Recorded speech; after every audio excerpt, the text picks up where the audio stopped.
determines what you are. And I have two. Well, so what does it mean if you have three all in an arch, but only two of them can work at once? I'm gonna go with that's not on the chart, but if you're ready, I can share it with everybody. Go for it. I think I've seen this one, but yes.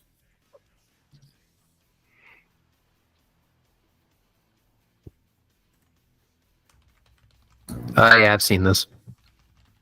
This is Oh. me. Yep, I remember. Yep. So, okay, so I am chaotic good working towards lawful good. Same here. Yeah. Currently, I'm a true neutral, working my way to neutral good. I've always been true neutral. I'm not sure where I want to go just yet. Come on, you got to have the chaotic evil look up. I might go chaotic neutral. I have done lawful neutral though. That's actually my setup at work is lawful neutral. Yeah, that's my setup at work too. Is lawful neutral. See, I'm a true lawful. neutral at work. Yeah, work for me. It's lawful neutral, but with an extra monitor. So I've got two instead of one. Yeah, fucking fancy. Yeah, I know. Yeah, that's Yeah, not- if I get to a neutral good, I'll be happy. If you go to Wall Street, it's chaotic evil. Of course, every single time. Oh yeah. Well, when you think about the amount of bullshit and information flow that they need, Yeah. it kind of makes sense. and, Um. and once you get used to that kind of information barrage, it's hard to say no. So, I'm looking at next weekend's weather. It's shit. So yeah, Right now true it's shit. chaos is the weather here. It's like, oh, you're trying to make plans? Haha, fuck you. Pretty Exactly. much every single time. It's like, why Red, does every 11 minutes of my life have to be filled with some flavor of bullshit? I swear. Red, you still in Ohio? Or wherever it is? Ohio. Yeah. Did I ever say I was in Ohio? Not that I'm aware of. Maybe you passed through Ohio. No, I was in Florida for the longest time, born and raised in Florida, and I'm currently in Massachusetts. Oh, I'm sorry. Yeah, I'm currently in Boston area. I came from the Tampa area, Tampa, Florida. Yeah, I got a friend of mine that's anchored down there in Tampa right now. Yep. So, but that's where I am right now, and I'm currently trying to schedule something because I purchased a new dash camera, but I don't want to install it in the fucking rain because every single door has to be open in order to successfully install this thing, and rain plus open door equals bad news for me. Yeah. But I thought you drove a Spark. You only have like two. My Spark is dead, sir. Oh, And Yep. the Spark was technically a 5-door if you count the hatch, but a 4-door. It was a 4-door, Wow. yes, and unfortunately, it died because some jackass that didn't know how to fucking drive decided to rock my shit from the back. And let me tell you something.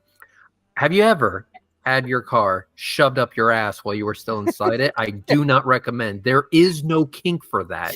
Now, No, it's not. now listen, I consider myself a pretty healthy ass man, but there's only so much ass that can be taken at once, and that was the whole ass. And when I say that, okay, so here's what happened. I was in bumper to bumper traffic, and I was slowing down because traffic was slowing down right in front of me. There was a truck in front of me, and as I'm slowing down, I look at my rearview mirror, and there's a giant ass Toyota Avalon going way too fast. I'm like, fuck.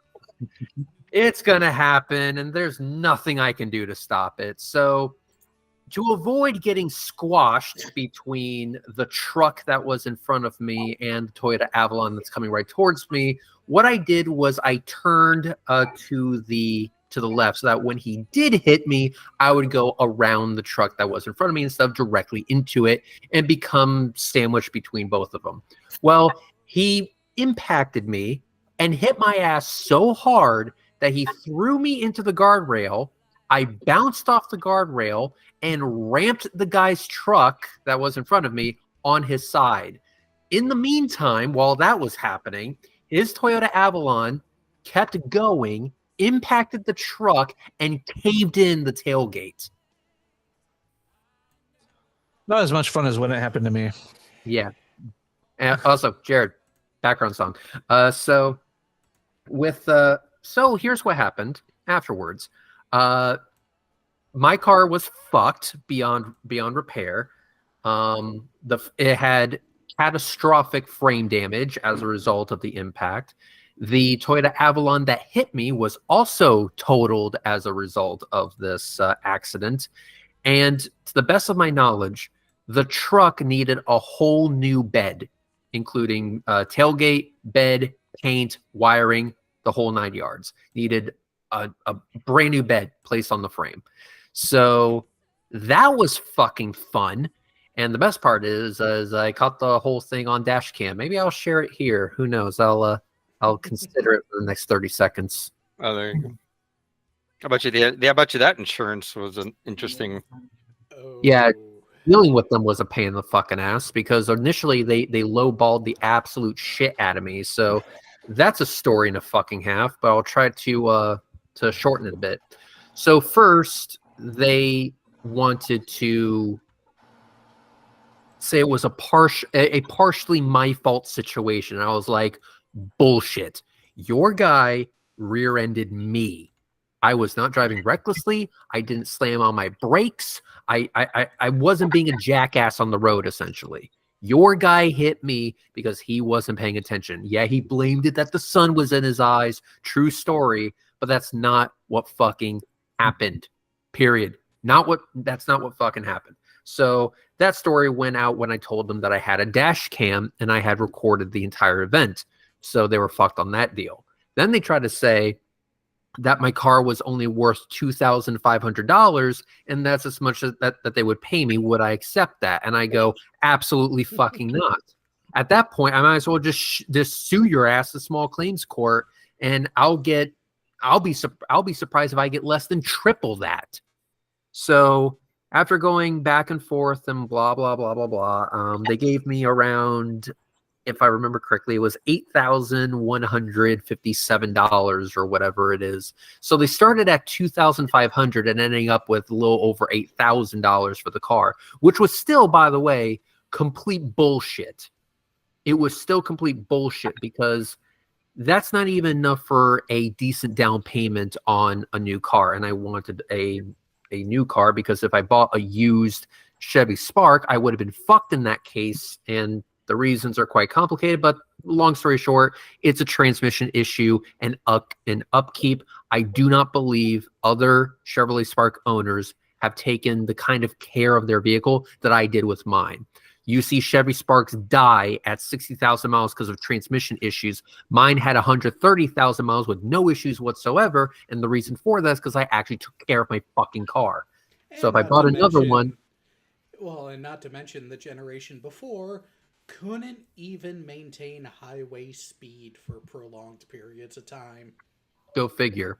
So needless to say, it was a shit show all the way around, but I thought to myself, look, I'm not going to get any more than that. So I took the money because I really didn't have a fucking choice because my car was properly fucked.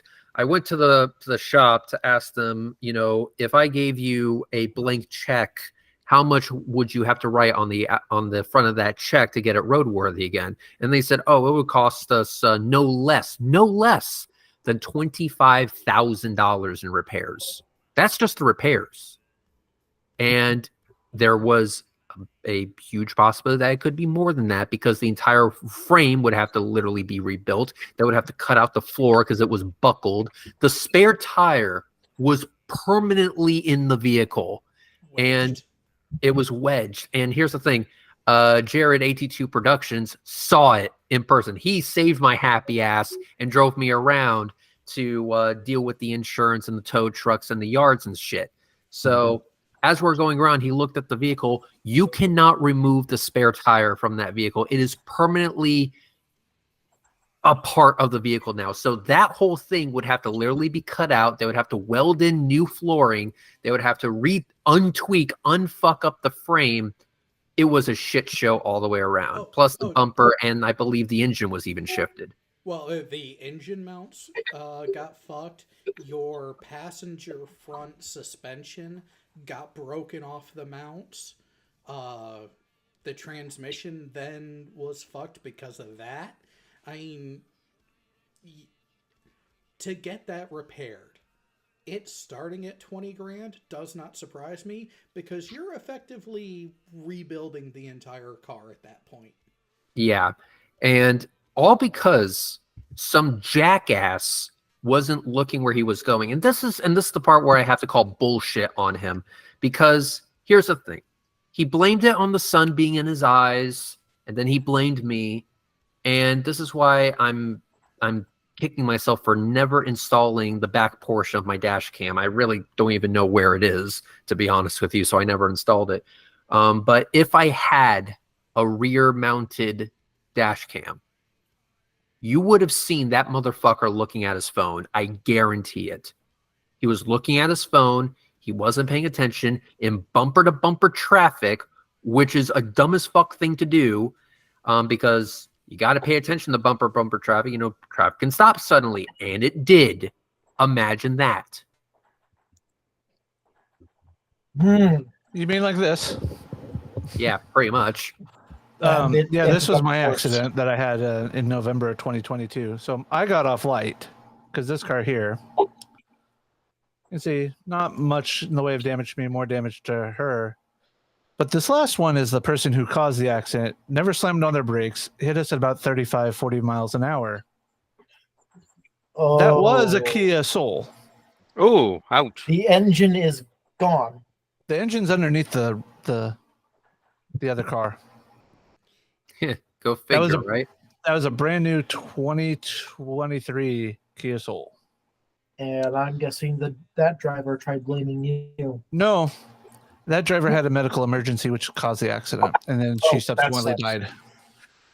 So, yeah, I found out about that like 6 months after the fact when the insurance finally got back to me about everything and wanted a final statement from me. Oh, I see. well then. Having a heart attack and passing away, causing an accident is... I don't want to say forgivable, but it's... Understandable. At that point, it's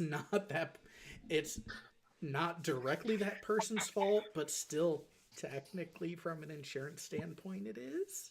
From an insurance standpoint, yeah. Yeah, That would be true. The unfortunate thing is it literally happened right in front of the VFW post. Oof. And everybody in the line was a veteran. Ooh. Oh, no. Yeah. That is just ass.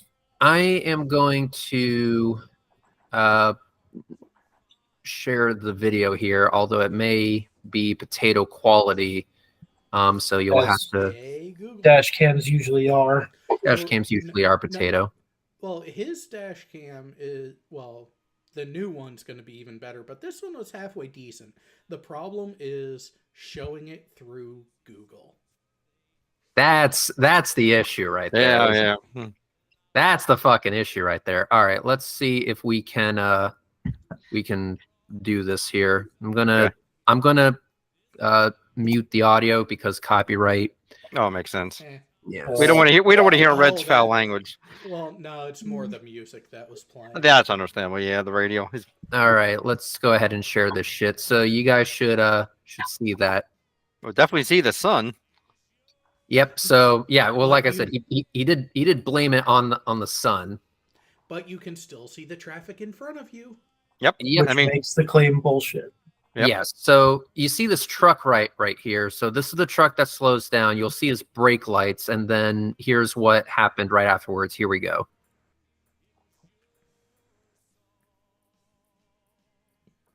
So there's his brake lights. Oh, yeah, slowing I see it. down, Yep. slowing down, and then this is where I see him. Boom, bounced off and ended up at a 45-degree angle. And he ended up making you Resting hit the on guy. that truck. Yeah, no Yep. kidding. Uh, You were lucky. So let me see if I can pause it here because I know it's kind of glitchy here. So it Yeah. is at this point that I see the guy coming right towards me. I know I'm fucked at this. It was at this moment I knew that the other guy fucked up. Yeah. All right. So that's me turning. This is the very moment of impact. So you can see where my car is pointing here. So I turned off because I wanted to get around this truck right here. Yep. And prevent Otherwise- other people from being in that fucking wreck. Otherwise, I was going to be sandwiched between the Toyota Avalon and this guy's truck. And so as we play, boom, hit the guardrail and end up ramping the guy's truck on his side. Oh yeah. It's a good thing you didn't get pushed any further forward into that white vehicle. Yeah, let me pause it here. Boom. Okay, so there's me hitting the guardrail after he hit me. Bounced off, and then you can see the front of his fender right here. This is me starting to ramp his truck, and this is how I ended up. Yep. Literally now I did not actually hit. Let me make this clear. I did not actually hit the wiper stalk. Just the force alone was enough to activate it. Wow. And this is how I ended up. I ended up on my side, essentially, at a 45-degree angle. My passenger side window was pointing at the fucking sky, and I couldn't open my door because my door was pointed at the ground, and it would hit the ground. So I literally had to crawl out the window. So that happened. And now Reds is taking another step towards his weeboo status by going racer with getting a Honda. Now I have a Honda. I drive a Honda. Hashtag no regrets. I it a was Civic? actually Nice. here, and here's the thing that made me want a Honda. And this is It the was part where I Fast and blame. Furious, Red. Just admit it was Fast and Furious. That's Nah, it was actually Jared. Jared is what convinced me to buy a Honda. No, if it were Jared, he would have convinced you to buy the Jared. What's your bike again? Oh, no. Bugatti. No. The car that Reds is referring to that got him to even consider Honda is my old minivan, the Honda Odyssey, which was so good.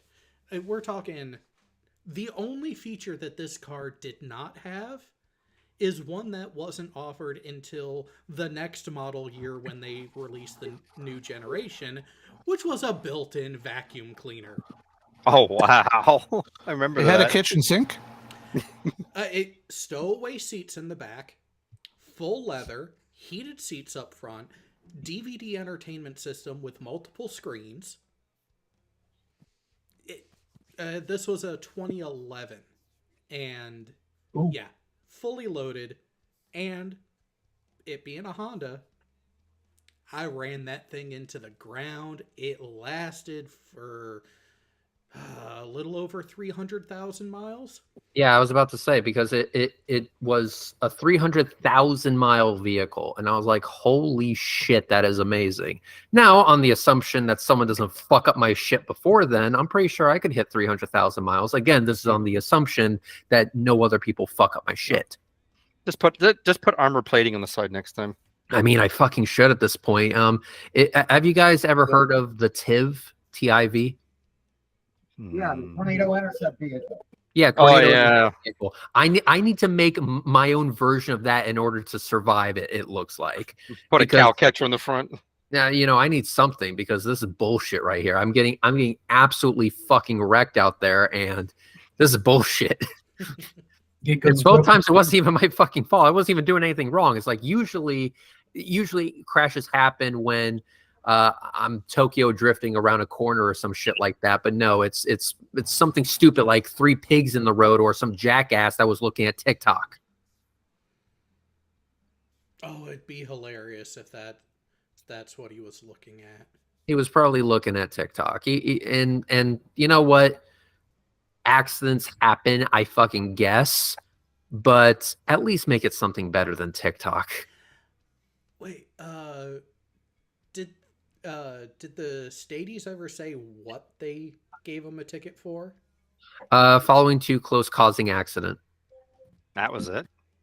Yeah, following too close, causing an accident. It's the causing the accident part that I really wanted. I actually had to go back to the state police not once, not twice, but 3 fucking times in order to get them to charge the motherfucker. No, Because there's your add-on. I didn't want those assholes. Yeah, see, I need something like that. It scared the shit out of them. Because I didn't want those assholes coming back and being like, well, on second thought, you're partially. No, I got the police report that says that you were completely at fault. Go fuck yourself. Now pay up. And make his insurance Pay everything. full responsibility for that shit.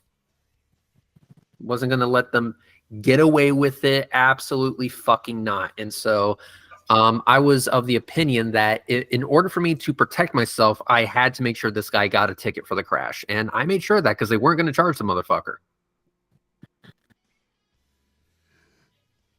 Yeah, and now with both cameras that are going to be installed, they really won't be able to do it. Oh, yeah, now yeah. I the mean, Stadies will have to charge them. There's no choice now.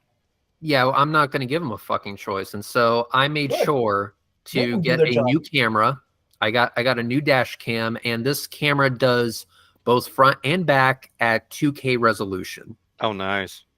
So motherfuckers are going to be fucked if they decide to, do that shit again. And You're I gonna will be able to read posting it on YouTube. passwords off of the reflection on the dude's sunglasses. Oh, I'll be able to see a whole bunch of shit. Let me tell you, he's not. He can try and bullshit the cops, and then I'll just show them the footage after the fact and watch them shit themselves. And just, hey, enhance. Oh, what's that? TikTok on his phone? Smack his ass. Yeah, I found one. Here we go. So this is just an image I pulled off of Google, but this is the car that I got. A white Honda Civic Hatch Sport with the black wheels. This is literally the exact same car that I have out front right now. Oh, nice. Well, to be fair, that one has the OEM front license holder. Yes, mine is aftermarket. It's a little bit lower and looks a lot better because, God, I fucking hate front license plates with a fiery passion. But at least I made it look somewhat decent. Oh, nice. Yes, because unfortunately, Massachusetts has front license plates and inspections and all that shit. But whatever. Ignoring the front license plate, Actually, I think this all is of the model that I Northeast got. And surprisingly, and Jared can back me up on this, it was actually able to fit all of my shit in the back. Nice. Oh, Very yeah. nice. So for those who were paying attention when we did the Eclipse trip, we ended up renting an SUV just to carry all of the shit. Everything except the luggage that Astronomy Live took back to Florida with them that was in the SUV fit into his Civic. Which was absolutely amazing. And that's why I wanted the hatchback so that I could actually fit all my shit in the back. And, there's so much room back there that if you planned ahead accordingly, you could actually sleep back there comfortably. Oh, nice. Which is pretty awesome. Yeah, the seats fold down, and we were able to fit a giant ass telescope, not one, not two, not three, but 4 separate tripods. We were able to fit my table. We were able to fit 2 extra boxes full of wires and shit, my laptop, my power station, which is the Jackery box that powers the whole thing. And we were also able to fit the 2 drives that I used to control everything. So all of that fit in the back of my car. Oh yeah, and the 1 extra seat that we had. it all fit, and we had to use a SUV to carry all this shit the first time. So not saying it is as big as the SUV because it isn't, but it's pretty damn close. Oh, nice. So I'm very happy with the purchase. But Jared gave me a call when I was doing shopping. I was originally looking at a Toyota Corolla hatch. Then I was looking at a Corolla Cross or a RAV4. And so I was pretty dead set on Toyota. I was going to stick to Toyota because I didn't want to go with the Chevy Trax because, oh my God, that car looks so amazing. The interior is perfect. It is absolutely amazing in every way, shape, and form. The engine, hot fucking garbage. Hot fucking garbage. Timing belt and oil. I thought Ford learned that lesson for everybody else. Apparently not. They're going to have to learn the hard way. So Jared gave me a call and was like, listen, please consider a Honda. Just consider a Honda. And so after going back and forth, he goes, you do realize or you do remember that my Honda had like over 300,000 miles on it. I go, well, when you put it that way. And when I got rid of it, it wasn't because I had to. I chose to. Yep. True. So I test drove it and it worked. It worked out for me. This is my new beauty I got about a month or two ago. Yeah, that's on the old Chevy Trax platform, which is fine. Yep. The new ones, however, even though they're sexy AF, like I said, the engine is hot garbage. Yeah, it's a small engine. It's 2.4 liter. Oh no, it's the new one is a 3-cylinder engine. Oh. Yes. So let me tell you all the things that are wrong with it. Since I was about to buy one until I learned what kind of engine is in it. So it has a timing belt, which on its own is not a deal breaker for me. I understand it. Fine, whatever. But a timing belt's not a deal breaker for me. Putting the timing belt in the oil, the engine oil, that is a deal breaker for me. Because what happens is that as the timing belt, goes through the operation of, controlling timing and everything, little tiny flakes of rubber wear off the belt. And it's going to happen. There's no way to prevent that from happening. It is a wear part. It's an item that wears out. Well, if it's in the oil, where's all that material going? Into the fucking oil. And it not only does it go into your oil, it also clogs the pickup tube for your oil. So now you have oil starvation issues, which leads to premature wear and tear. That's not all. Because the engine is so pathetic and is actually in reality weaker than the engine that was in my Chevy Spark, they have it boosted to the fucking gills. So there's a turbo on this thing. A turbo is another part that will wear out and will cost you an arm and a leg and your firstborn child. You will literally need to start fucking in order to pay for that shit when it does break eventually, because it will. But that's not all. Because the engine is so pathetic, they have it in boost all the time, meaning at highway speeds. If you're traveling at 70 miles an hour, not doing anything else, not accelerating, just maintaining speed, you will be in boost. Oh God. That And sounds trash. you are continuously shoving 5 pounds of shit in a 1 pound bag. So you'll be cruising at 5, maybe 6 PSI.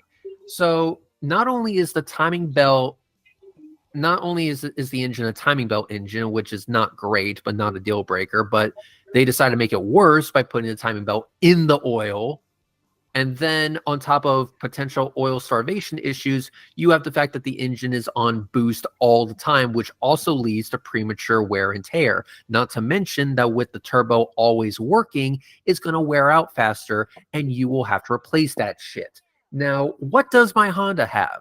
My Honda has a timing chain, not a belt. We're already off to a great start. It's a true 4-cylinder.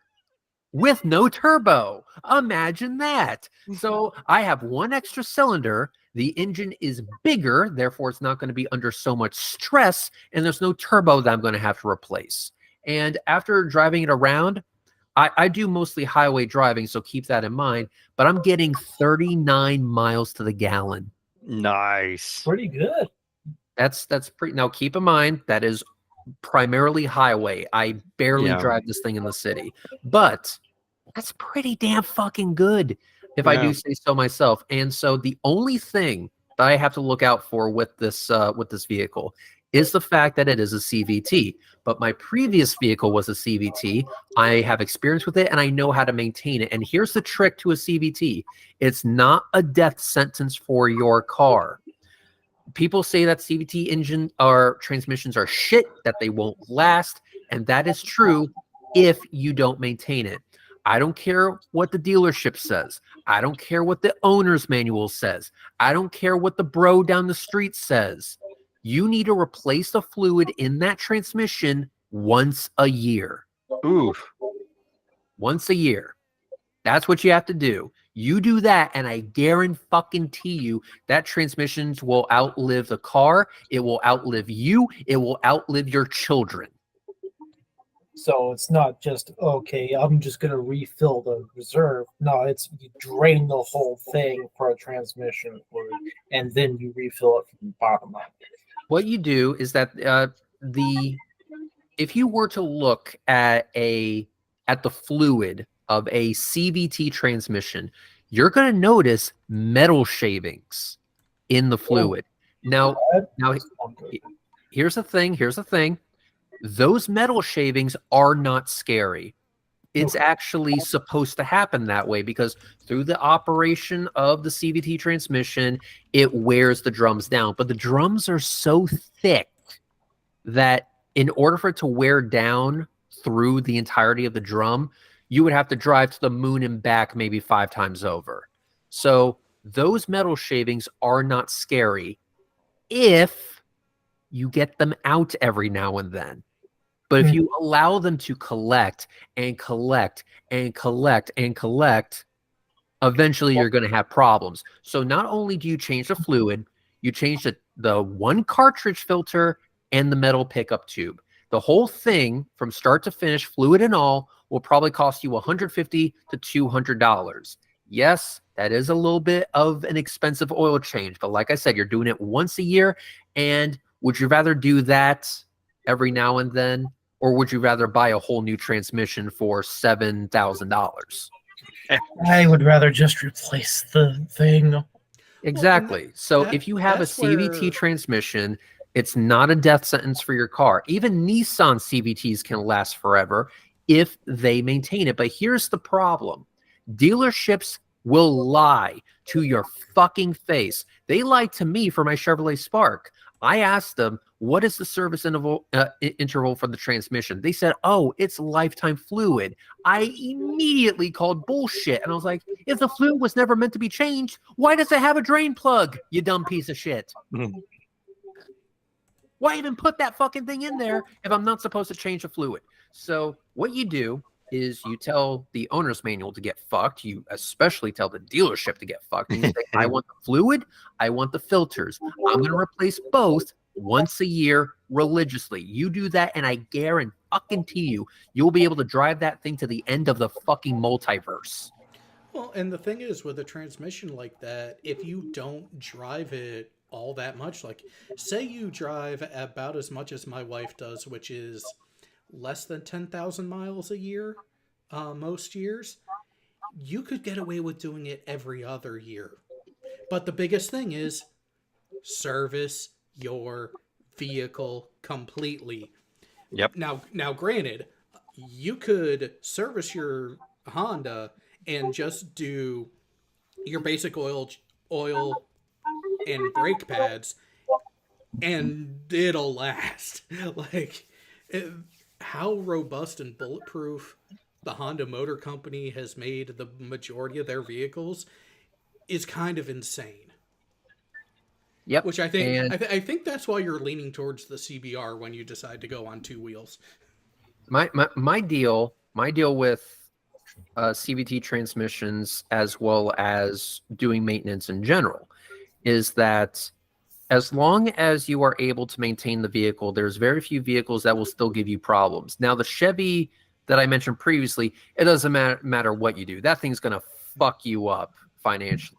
That motor will die guaranteed at 70,000 miles, no matter what you do. So you're fucked regardless what your maintenance schedule is. But that's not the case for all vehicles, and it wasn't the case for my Chevrolet Spark. As long as I changed that fluid once a year, it never let me down. That transmission was flawless, and that's why I didn't want to buy a different Chevy Spark, even though I could. I would have saved a lot of money in the process going that route. But was it maintained? Because if it wasn't, I'm just buying a ticking time bomb. My car was fully paid off. I knew its history because I'm the one that did it, and I knew it was good. I knew it would last.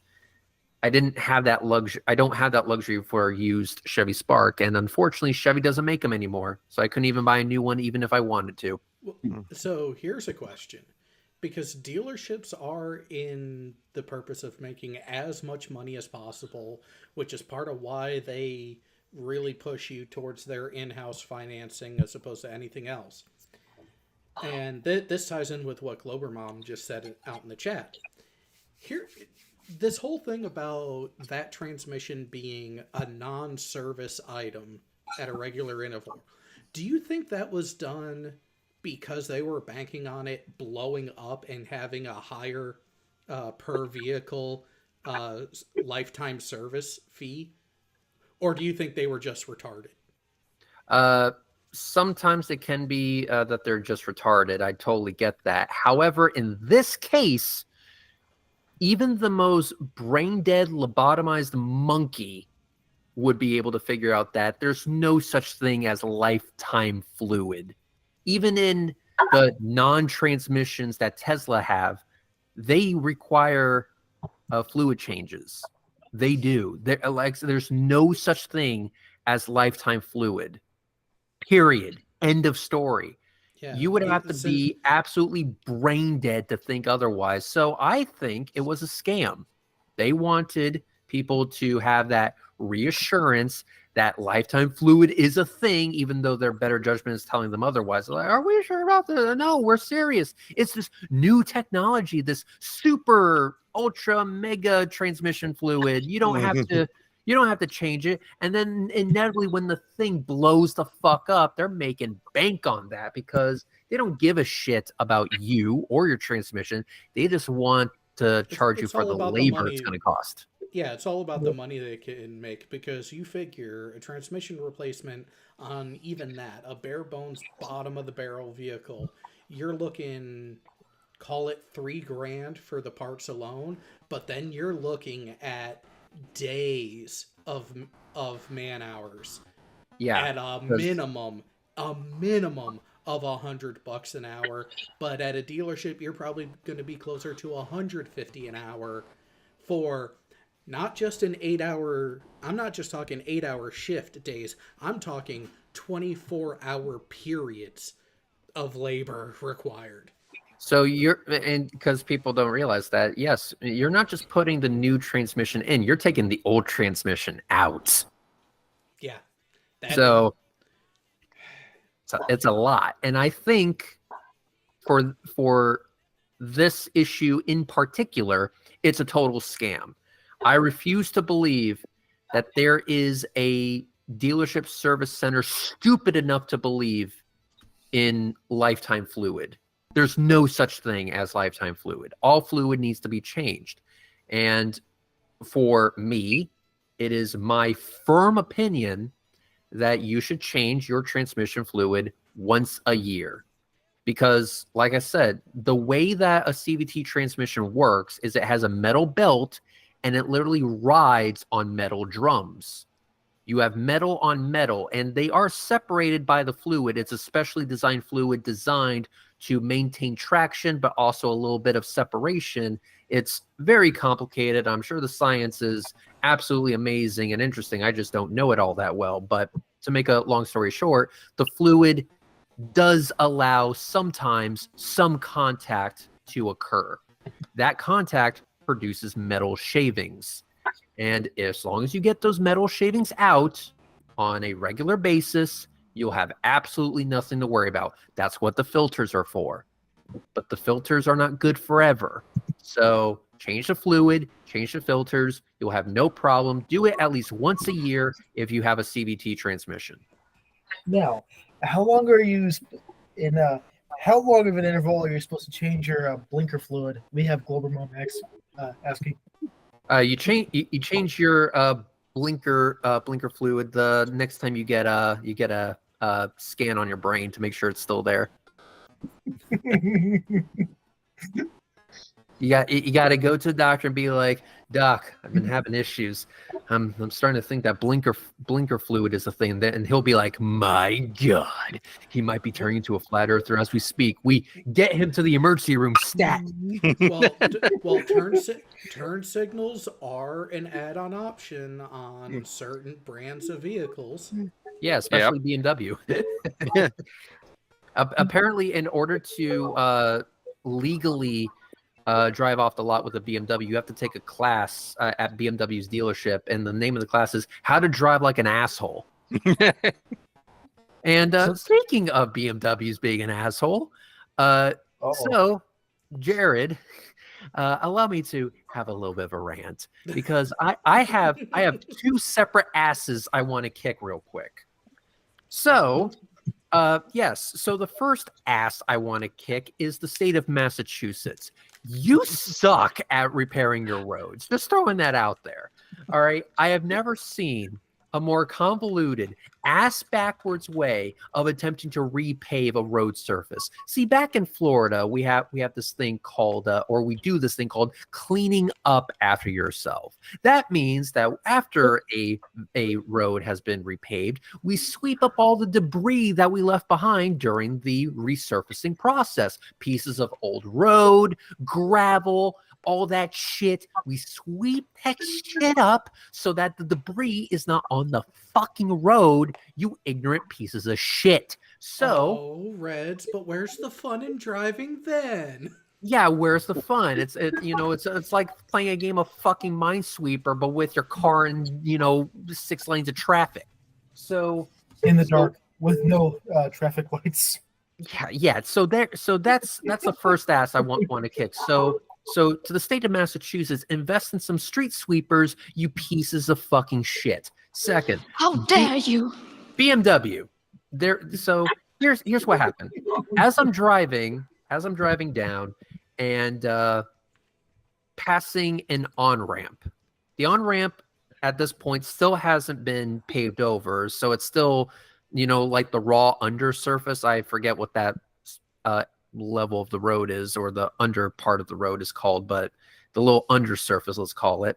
So this BMW decides to look at the situation, the 2 inches of space that is in front of me and the 3 miles of space that is behind me. Where does he go? Oh, definitely in front of you, because And he's definitely more in front. Exactly. So here's what happened. He fucking nails it, speeds right past me on the on-ramp, and just as the lane ends, the dude cuts in front of me 2, maybe 3 millimeters in front of my front bumper.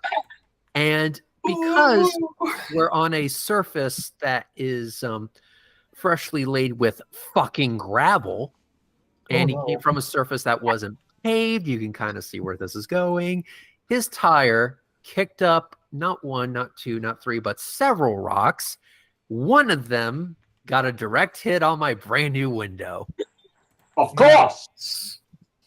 So, cracked the bitch on the top passenger side. So, yesterday, I got my window replaced at cost. Ouch. So, that sucked ass. But the good news is that it's now fixed. It's repair. I've learned my lesson. Insurance has been updated, and the next time that happens, it will only cost me $100. So, Jared, fuck the state of Massachusetts for that shit in particular. Well, there's a worse make of car in the UK than BMW now. Oh no. Oh. The Audi has taken the place of the BMW. as big as the vehicle controlled by the most douchebag drivers? Correct. Got it. Yeah, that makes sense. Unfortunately, my son-in-law now drives an S5 wagon. Oh, that's how you know that it's taken over.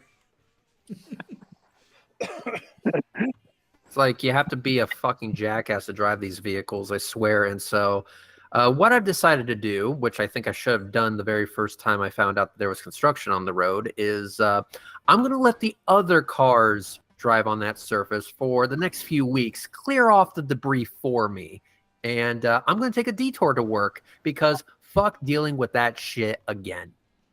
I'm also looking into getting the temporary dash cam out of my car and putting the new shit on, which I can't wait because it has front and rear cameras. Jared's going to help me out with that.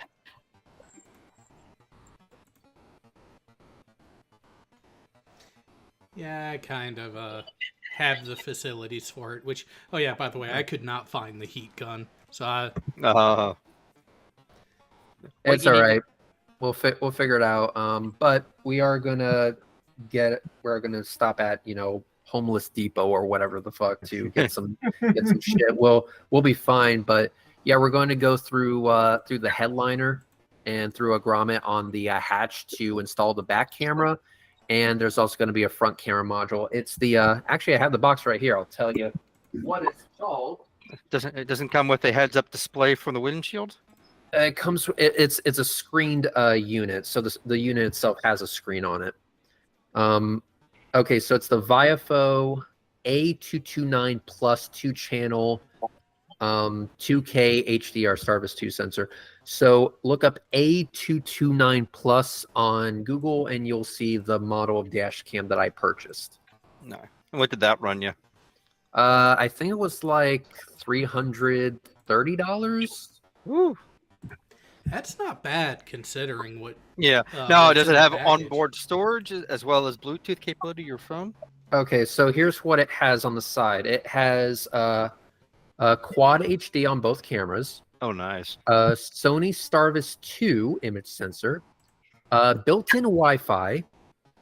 It has HDR, voice control and voice notifications. It has parking mode, GPS logger with location and speed. You can turn that off if you're a jackass.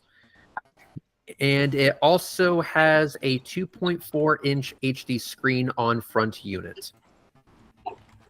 So and then on the other side of the box, it has a few QR codes for the app that you download. And the app allows you to control all the functionality of the camera through your phone, including downloading footage. I wouldn't do that, however, because from what I heard, the setup is pretty smooth. Like you can change settings and have no problem whatsoever. But downloading the footage from this thing over Wi-Fi is slow as balls. Well, yeah, if you're doing an HDR video, that takes forever. Yeah. So you're better off just pulling the SD card off the damn thing. And that's what it does. It stores everything on a micro SD card on the camera itself. And as far as SD card support, and I was surprised when I saw this, it actually goes up to 512 gigs. Wow. So it can support a card up to 512 gigs. I fucking love that shit. And I will be putting a 512 in here. You can bet your fucking ass on that. Hell yeah. That'll get you what, 10 minutes? Yeah, that'll give me more than 10 minutes. But the one thing that I really like about this camera is the fact that it is a front and back unit. Yeah. And Jared has been tasked with smacking me upside the head if I decide to skip the back camera this time. This is why you need the rubber chickens on your bumper in the rear, so you know someone hits you. Yeah. So we have a few plastic pry tools. A little bit of plastic pry tools to get behind the trim and to tuck the wires into all the nooks and crannies. Nice. We'll be fucking ready. There you go. So a weekend project, right? Well, that's why I'm waiting for the weather to be okay. And unfortunately, it looks like next week I'm also fucked. So because in order to install this camera, you have to open all the doors and disconnect the battery. Oh. So you disconnect the battery because you're going to be tapping into your fuses, and you're going to be connected to you're going to be makes sense. connecting a ground wire and a fuse tap, and you don't want to do that while there's still power going to the vehicle, obviously. And also, we're going to be tearing apart the A pillar, which has the airbag. Oh, yeah, you don't want that deploying. Yeah, Yeah, Because- that might be a slight problem. it might be a slight problem, and here's the reason that we need to take off that A pillar, or at least the A pillar cover, which we can. It's actually fairly simple. I was surprised, but the reason why you want to do that is because you want to route the wire behind the airbag. You know how many YouTube installation videos I've seen where they're just putting the wire right in front of it? Sure, it may be the case that the wire's so thin that the airbag will just blow right through it. But do I really want to take the chance? Mm. The Toyota Claymore. Yeah. So what you want to do is route the wire behind the airbag the way God intended it. Otherwise, you could seriously fuck up your shit in the event of an accident, and hopefully you'll never have to deal with an accident. But as history has demonstrated, it's not really up to me. No. Yeah, I'm hoping to take care of my new car. I mean, I was surprised. I got $500 trade-in with my old one. Yeah, No. so I guess I I should. mean, it's better than myself nothing. Yeah, well, I went from an 06 to a 2018. So $500, that's definitely worth it. Yes, and so what Jared's going to do is he's going to help me install this camera. So we need a few supplies, but most importantly, what we need is something we can't buy, which is good weather. Unfortunately, every single time we plan to do this, we end up getting fucked because of the weather situation. So for now, I'm using a temporary camera setup. And all it is it's my old dash cam plugged into my cigarette lighter. I've seen people do that. Yeah, they don't want to take the time to wire it properly. Yeah, so unfortunately I have this ugly ass wire hanging from my glass, my front window. Does your rear view mirror have electrical to it or not? It does, but I do not want to tap into that. Yeah. The reason why I don't want to tap into that is because that power is always active. Okay. Gotcha. Because the switch to it is actually always connected to live. So if you press it, regardless if the car is on or off, if you press the button, you will get power going to it. Okay. So what I'm going to do is I'm going to tap into the same fuse that runs my cigarette lighter. There you go. And then there is a very convenient bolt right next to it. It's almost like it was made for this shit. There is a convenient bolt right next to it that is chassis ground. Got it. So I'm just going to use that bolt, use a fuse tap. I already have the USB-C wiring harness ready to rock and roll. And the only thing I need to do is actually find the time to install it. So we're going to get some fish tape so that we can fish the line through my headliner. We're going to go through the rubber grommet that connects the hatch to the roof of the car. And then we saw a YouTube video on how to disassemble the back hatch paneling. And we're going to put the wire behind the paneling and reroute it behind an access door that's right in the middle, right at the top. Oh, nice. So we're ready to fucking rock and roll with this. I cannot wait. And then I'll show the results of it after the fact. But yeah, if you're wiring a dash cam, hardwiring it, that is, route it behind your airbags. You guys, Just a come on. thought. Just a fucking thought. I mean, you can tell me to go fuck myself. It's fine. It's your life, but just Red say does it. not claim responsibility for anything that happens if you let the Mhm. wires hang out in front of the airbag. Neither do anyone else here on the panel, for that matter. Mhm. Yeah, it would be really bad because when I wired it in my Chevy Spark, I wired it behind the airbag as well. Luckily, I never had to test it. So See, and that's the surprising thing about that accident is you did not have a deployment. which is a good Kinda and bad fucking thing. Scary.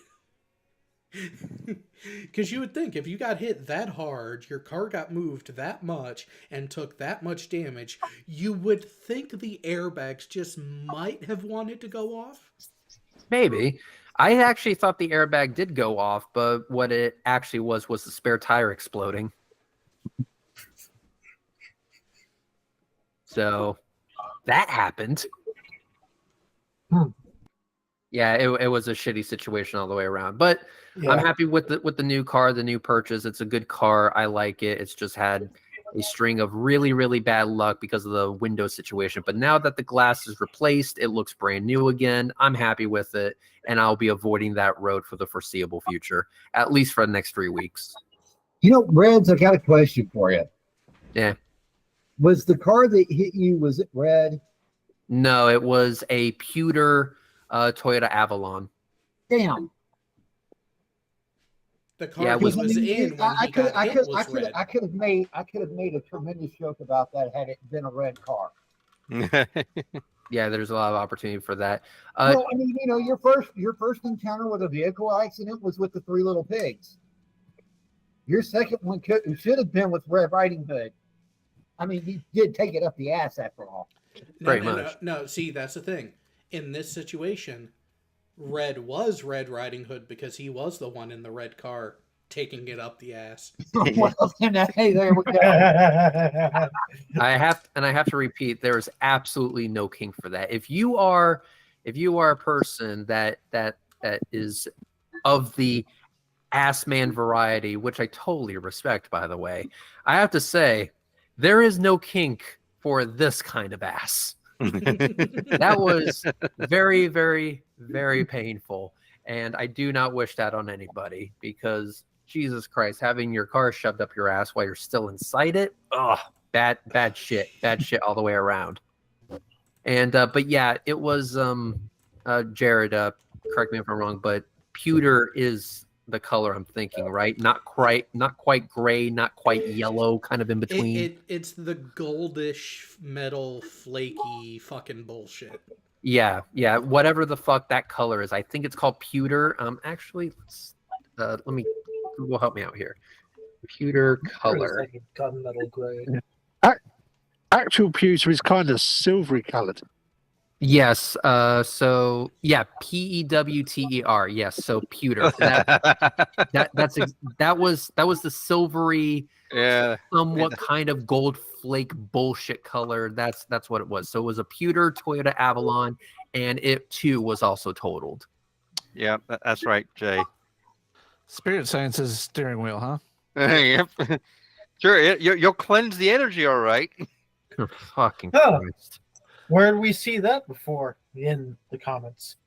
Well, So we can thank Rodent for that one. listen, all I'm saying is after all was said and done, his car was also fucked. My car was totally fucked. The only car the only vehicle, I should say, that survived this encounter was the truck, because it was a truck. But the bed had to be completely replaced, and the front had to be redone, repaired, and repainted. As far as I'm aware, it's currently back on the road. Although I imagine the resale value has taken a massive shit, I'm sure. because people don't like cars that have been in accidents for obvious reasons. I understand it. Yeah. Yeah, too But many yeah. questions at that point. Yeah, at that point, yeah, it's like, oh my god, what happened to the vehicle? So what you want to do is you also want to argue with the insurance company for lost value. They owe that shit to you.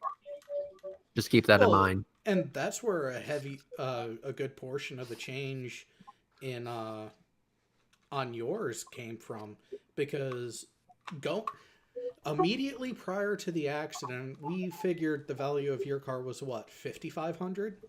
Something like that. Yeah, and fuck. Oh, yeah, I've seen Does anybody know if Furball has this? that. Probably. Send me the image, I'll ask. But yeah, you're right. It was about 5,500. I was gonna sell it for about 5,500. Yeah, and Yeah, my car, if it was After- in pristine condition, I would have gotten maybe 1,300. Ooh, well, but And then that's again, what Kelly 06. Blue Book said. Yeah, but to get back on the subject and just to finish off here, yeah, the reason why I got the Honda was because of Jared's recommendation, and it was a damn good recommendation as well. And he was right. I actually drove his Honda minivan, and I was really impressed with it. It wasn't the piece of shit Honda from the 90s that I remember. And let me be very clear. They made a few icons. I understand that. But for the majority of Honda's vehicles, they were complete dog shit. They were slow. They were not all that great. But I have to admit, Jared changed my mind on the newer Hondas with his minivan, especially given the fact that it had over 300,000 miles on it. That's the thing. You do just the bare bones, basic minimum stuff with a Honda, it'll fucking last. It will last. And knowing how meticulous I am when it comes to maintaining my cars, I guarantee you that it's going to go for a very, very, very long time on the assumption that someone doesn't fuck with it first. Oh yeah, definitely.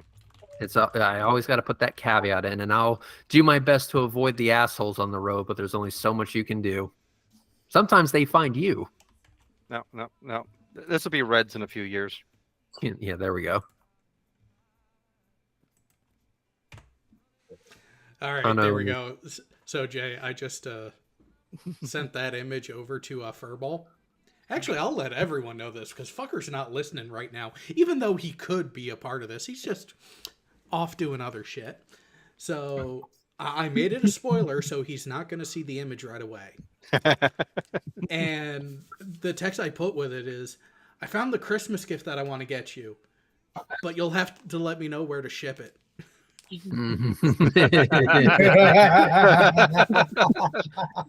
Nice.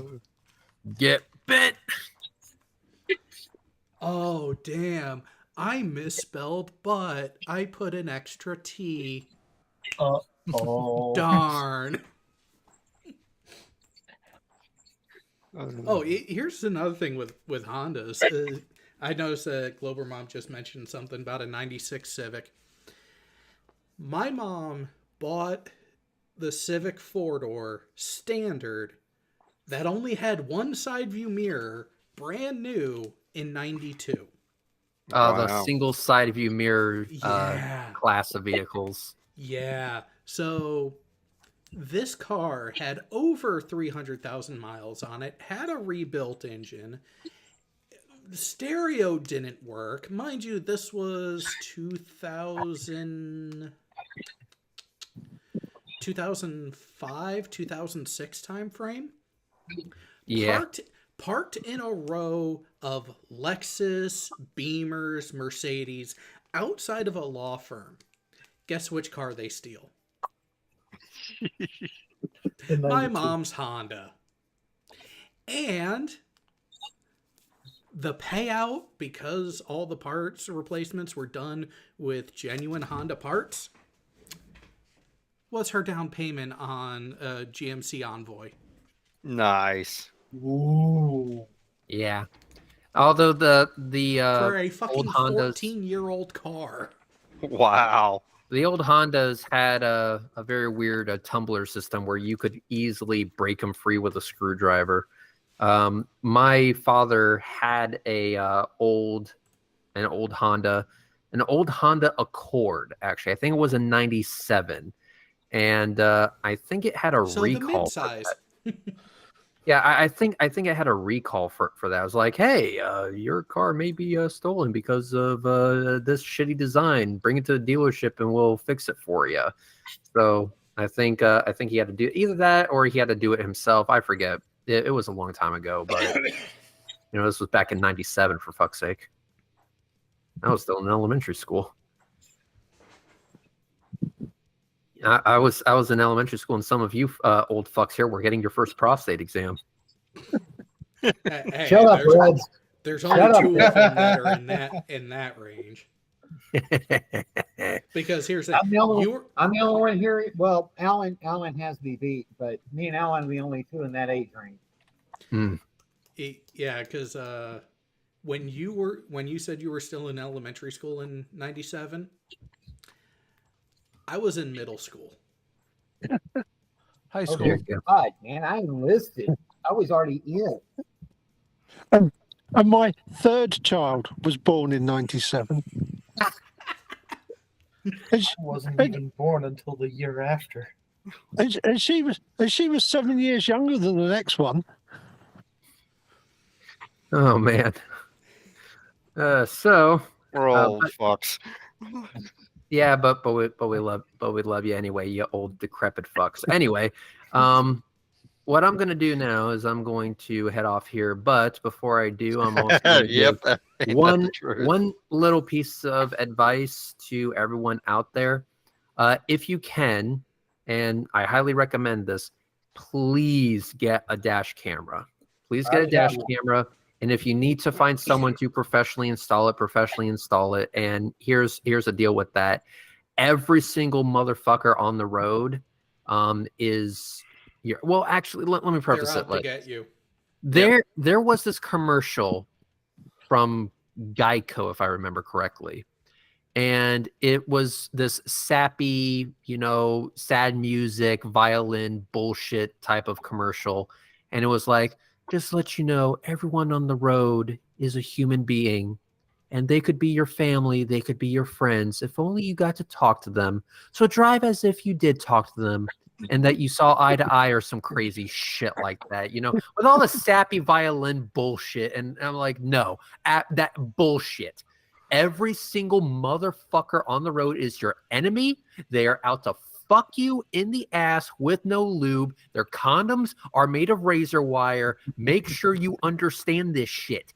Get a dash cam, protect yourself, preferably one with at least 2K resolution, so that when they try to fuck you, you have it recorded so you can fuck them with the footage twice as hard. So let's treat it like a Mad Max episode. Got it. Exactly. Yes. Exactly. Some of them want you dead. They want you dead, and or even worse, they want you worse than dead. They want your money. No, Yeah. Here's the thing. They all want you dead. They all want your money. Some of them just don't consciously know it yet.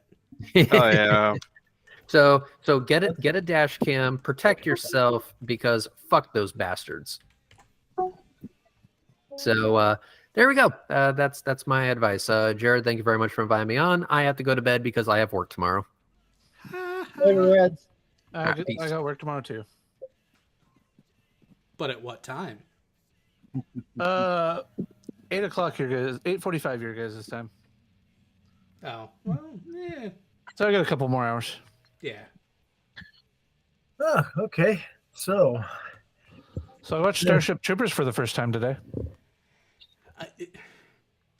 And what you think? Because I don't want to go down the rabbit hole that myself and fucking Mirai were talking about earlier. I thought I can see where people would kind of think that the movie premise is the fascist outlook that the director was trying to go for, but he failed miserably on achieving.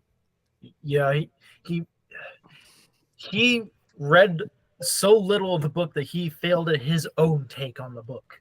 I know. That was kind of the thing as I started watching more and more of like political commentary on X movie or whatever. And I was just like, what? I haven't watched this yet. Let me see what it's about. And Yeah. Sure enough, Just if I had watched it in the 90s when it came out, I would have been like, oh, yeah, there's another space war movie. Ooh, no big deal. yeah, But hang Verho on. and Yes, another space war movie, but titties. Yes, lots of titties. Well, fair amount of titties, I should say. But why couldn't Jake Busey got his head blown off? That's what I want to know. Because no one likes Rube Baker. And if you don't get that reference, you are uncultured swine. For young like me. But is it, and then the thing talking about Starship Troopers is when Helldivers 2 first came out, it made a big Starship Troopers made a big resurgence in the Yes. movie watching industry. Somebody's doing a rewatch of a classic movie, and I have to agree with him. It still holds up. Yeah. That's the thing with Mel Brooks. Yes. I cannot think of a bad Mel Brooks movie at all. Funny. She doesn't you know, look dangerous it Druish. Do you know how dangerous it is to say that, Jared? Do you know how dangerous that is in this day and time? How dangerous it is to say that? I mean, let's He's face retired. it. It doesn't matter. Mel Brooks is retired. He is not making any more movies. He is. You know in the why retire- he's not. You know why he's not making any more movies is that he can't make any more movies because he can't make the comedy he wants to make in this culture. That's exactly my point. I cannot find a bad Mel Brooks movie. Because Yeah, but those would be getting made today if he were still in the business. But I can find bad political policy. And I apparently have stumbled upon my own bad content. Oh, it's not good. $5 million a year just to keep the homeless drunk. Yeah. Oh, of course, it's California. That makes sense. Fucking idiots. And they're spreading. Sadly, What the fuck? like a bug menace. Oh wait, we can't make that comment because reasons. Oh well, fuck it. Oh, well, keep in mind, one of the things that I was tempted to mention on Al's channel, but thought better of it, was that one Twitter thread that I had with fucking Stone Butts, whoever the hell that is. All right, hold on. I'll pull it up. Let me see what it looks like. Oh man. Oh, Jared, I still haven't sent that video to Ned yet. Oh, yeah. Honestly, I've completely forgotten about that the whole bit either. Yeah. I'm kind of busy.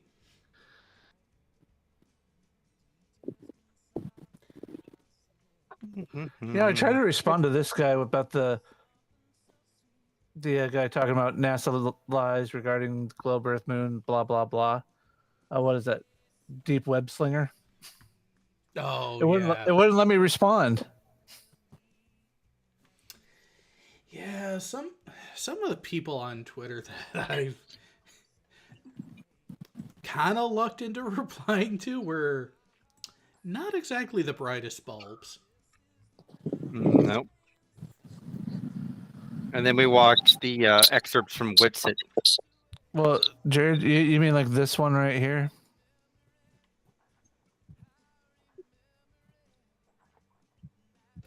Oh God. Yes. Let's start with that one. Because you know what? I am not going to apologize, but I am warning people that there are a couple of accounts that I see them. I have found it exceptionally difficult to not immediately respond to them, pointing out a couple of things.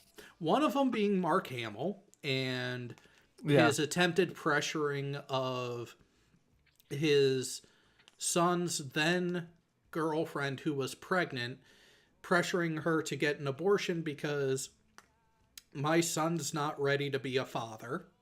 So admitted his own failure as a father. And the other one is just that one there with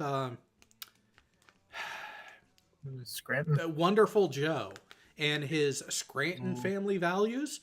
I mean, I didn't know that showering with your early teens daughter and molesting her was a family value.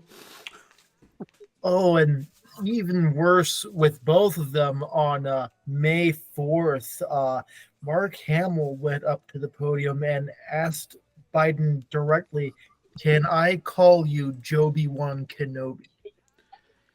Yeah.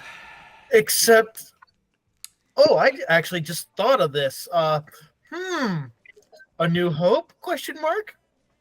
What did Mark Hamill mean by this?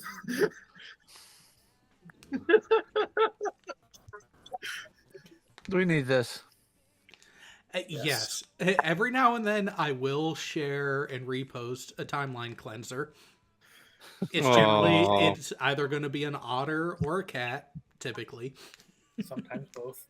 Very rarely both. We need more of both.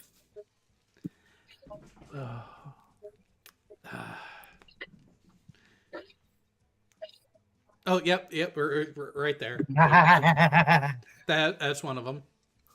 What a shame that a man who likes to present himself as moral and wise angrily pressured a woman to get an abortion because his own adult son wasn't ready to be a father.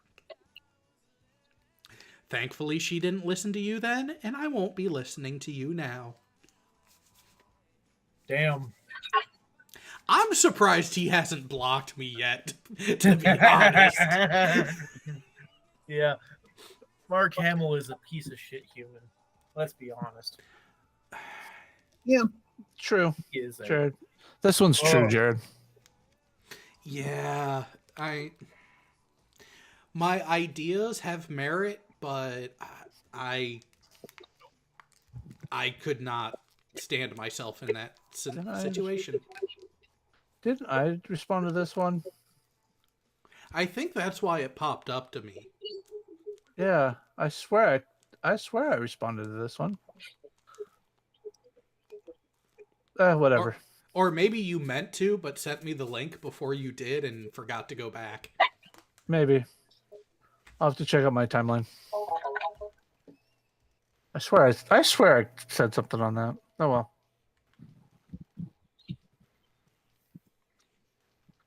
Wait, what? What scale? Oh yeah. I remember that one. Yes. So when Trump keeps a program from his predecessor, he's the bad guy. But when you do it, you're the good guy? Politicians really are nothing more than hypocrites these days.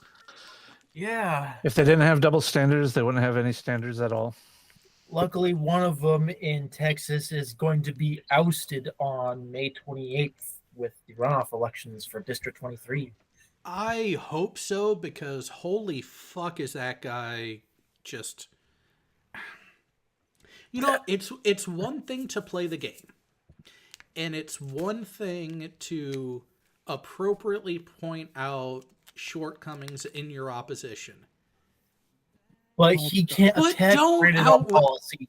Hang on, but don't outright lie about your opponent when it's painfully easy to demonstrate that you're lying.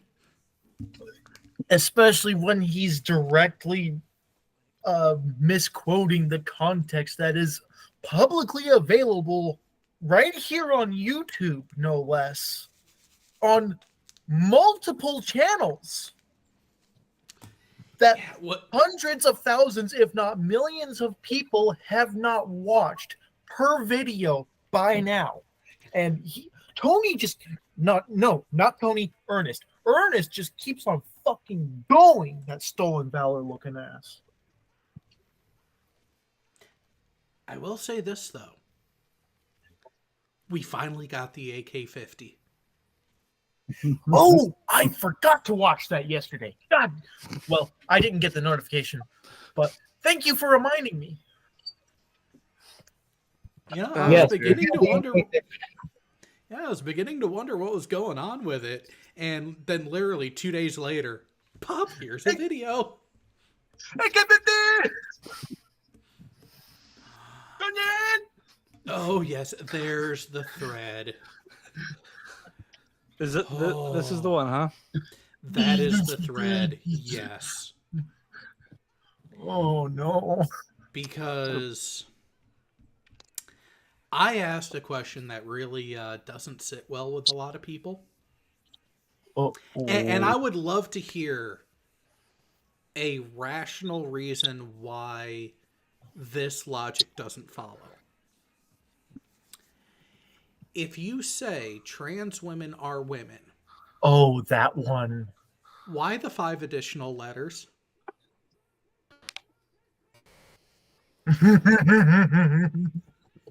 It's almost as if it's there specifically, for a reason.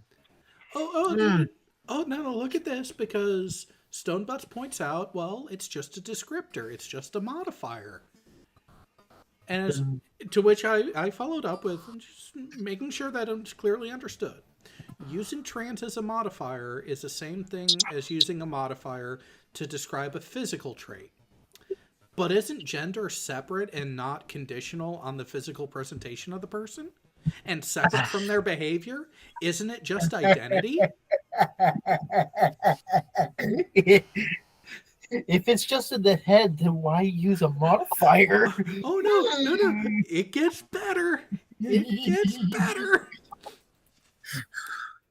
Says that trans women describes a subset of women, like tall women and all the other examples that it gave. Okay. A subset based on what? All of your other subsets have a demarcation of difference.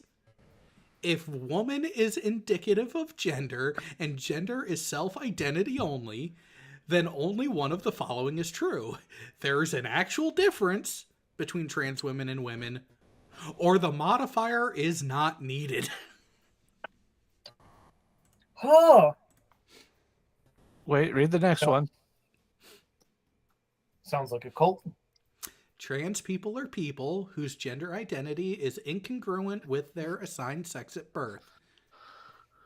Okay. Assigned? That's the incorrect word, but okay. I loved that first line so much. Here's my response. Go ahead and move the mouse a little bit. Oh. That's bullshit.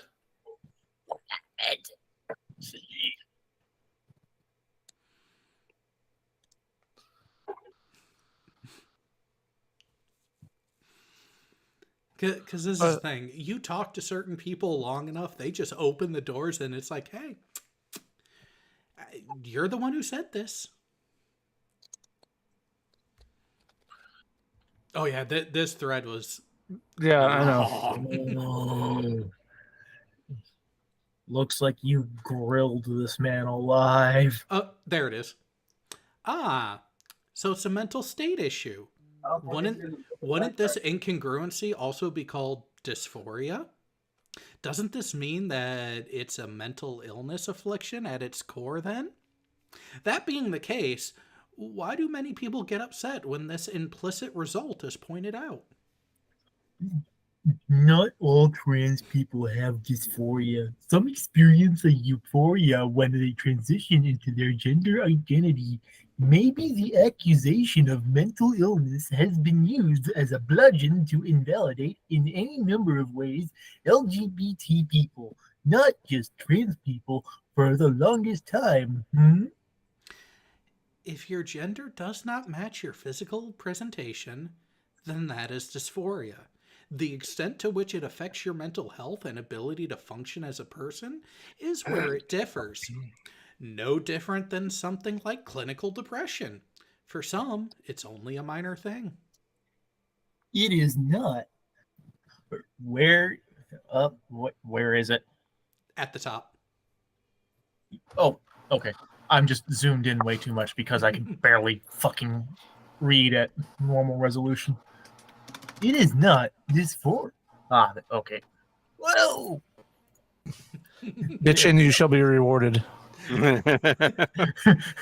Just like the military, kinda.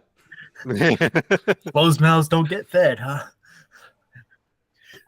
It is not. Dysphoria requires a sense of unease or dissatisfaction with your mismatched sex and gender identities, though it tends that they lead to anxiety and desperation and otherwise negatively impact your daily life. Not all trans people share this. Real quick, sex identity? What the fuck is that? Oh, we get to that. Okay. Yes. If you transition, then you had a dissatisfaction between your self-identity and your presentation. Otherwise, why would you transition at all if that incongruity didn't cause any semblance of unease? Or are you saying they did it out of something more akin to boredom?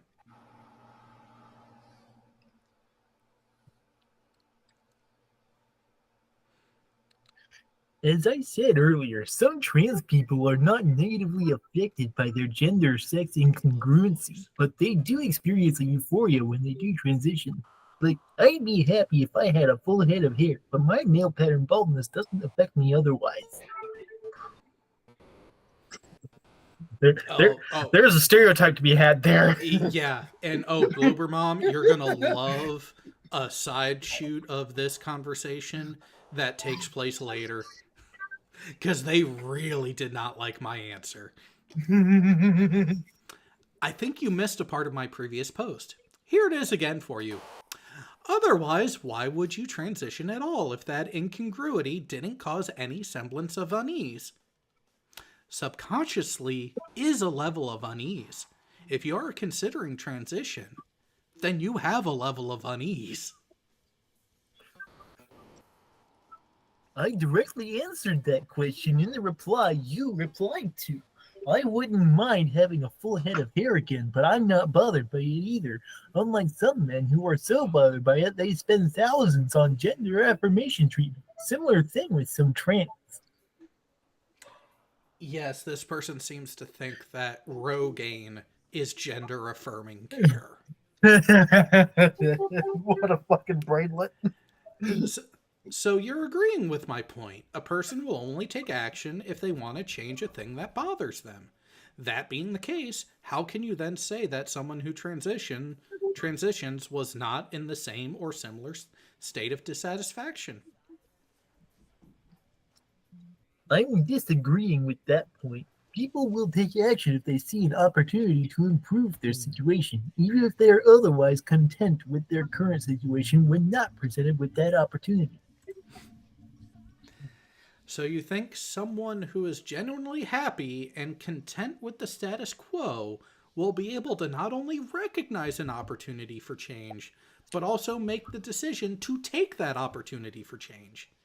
Is that what you're saying?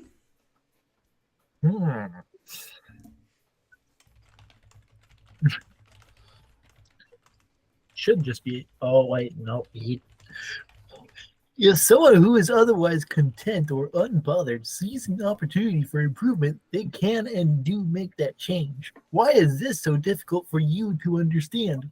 Do you need trans people to be miserable? Stop with the doublespeak, or admit that you're knowingly employing a double standard. If someone is otherwise content, means that they are content with everything else except the actual subject at hand. So yes, you're actually agreeing with me. You just can't openly admit it.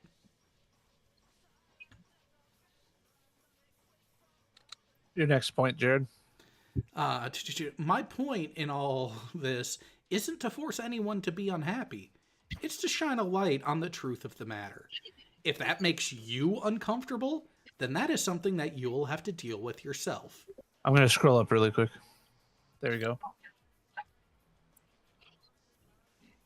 Your shining of the light neither reveals any hidden truth nor does it help anyone. It only hurts trans people and gives you the thrill of being correct at the expense of their well-being, which you're not even.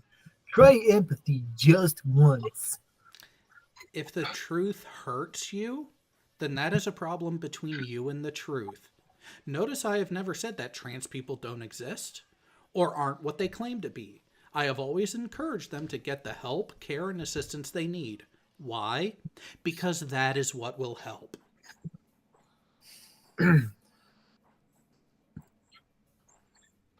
But you have strongly implied trans men and women are not women by questioning the necessity of the modifier trans. Will you reply to this tweet with nothing more and nothing less than trans women are women, trans men are men, full stop? No, I simply question why the modifier is necessary at all. If there is truth behind the chant, trans women are women, is it so wrong to ask and look for internal consistent logic for subjects such as this? If there is truth behind the chant, trans women are women, is there truth there, Jared? Are trans women women? Are trans men men? I guts to know, my dude. You tell me if they are who they say they are. Now, at this point, I'm wondering, who the fuck is this person? Because I don't recognize the name, don't know who the fuck they are, nor do I care, but it was an interesting question. I don't know with anything close to certainty at this point. My position ultimately boils down to this one core axiom. People are people, and in general, they suck. In the trans community as a whole, you have a hodgepodge of all types. Started with majority genuine people just looking to live their lives. Then you got an influx of attention seekers. Then the grifters came in. Then the political psychotics. The same pattern as all groups face.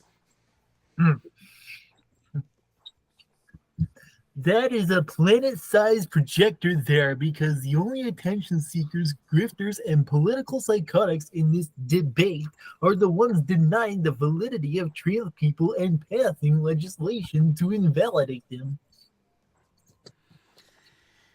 The only attention seekers and grifters?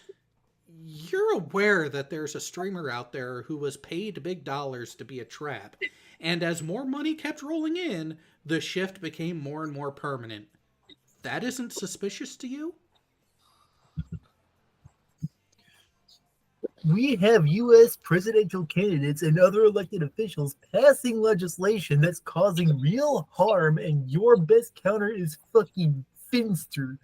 How fucking funny is that? You expect me to take that serious? Presidential candidates passing election? Yeah, this person Candidates? This person isn't the brightest crayon in the box, obviously. Right. Not the But sharpest spoon in the garden shed. here's the beautiful thing, though. They never deny what I point out about Finster, and for Which those is who are absolutely hilarious. well, and for those who are blissfully unaware, let me fix that right now and make you aware of what I'm referring to. Please do. There's a streamer that has a sizable following, has come out as non-binary, bordering on trans, called Finster. Finster has admitted that he started dressing up as a woman, as a female, as a trap because he was paid in excess of $30,000 to do so. By who? By a viewer. Just randomly got 30 grand with the request of, hey, dress as much like a chick as you can, and if you can do it passively, you'll make even more. That sounds like some kind of under the table sponsorship. It's almost like if you give people enough time, they end up telling on themselves. You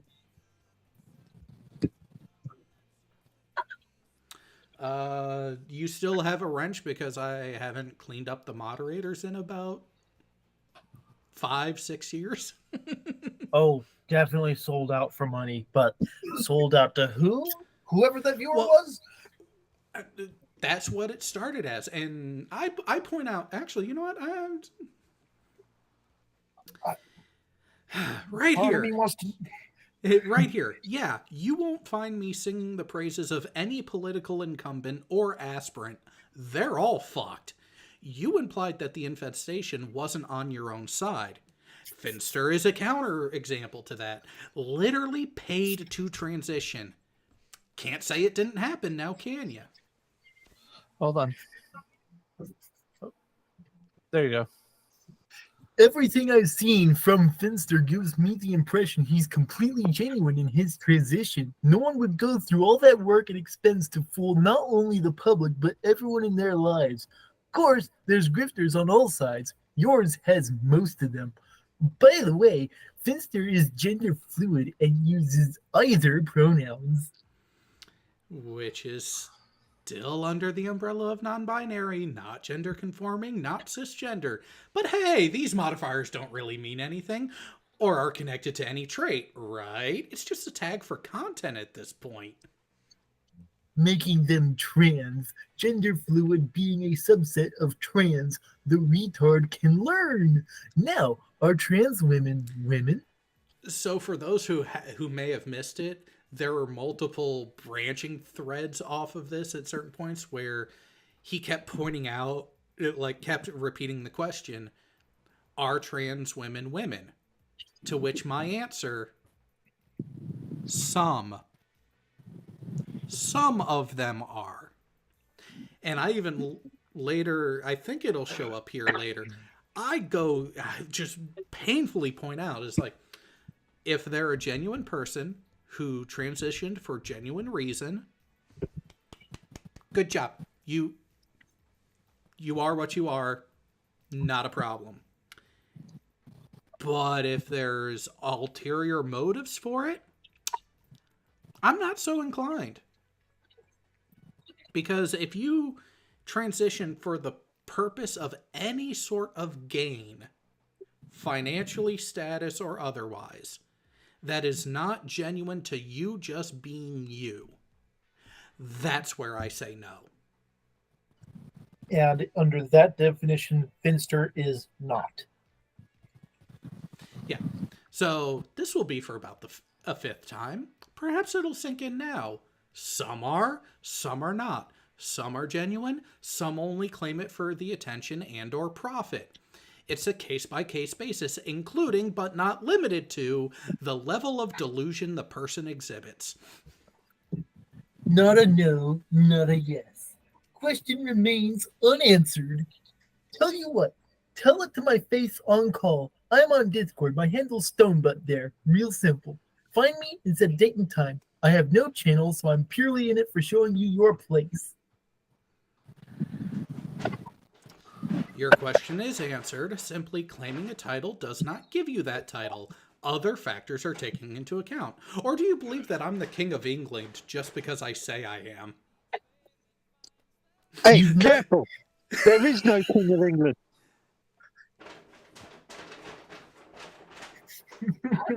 Wait, there's not a king anymore? There is no King of England. There hasn't been a King of England since 1607. I'm sorry, I truncated it to just England and not... It's the he's the king of the United Kingdom of Great Britain and Northern Ireland and the dominions overseas. But it's still the point. And Sorry, and by pedantic head on. and by that logic, technically, the seat of the monarch of England is vacant. No, because there is no actual. It's complicated. and I'm exploiting that complication. Maybe you should uncomplicate yourselves. It's silly because there's no English king, but he has to go through a coronation in Scotland. I don't know. This is why I had so much fun in this, because I just found little niche examples like that where it's like, hey, let's put your level of ridiculousness over here and see how you react.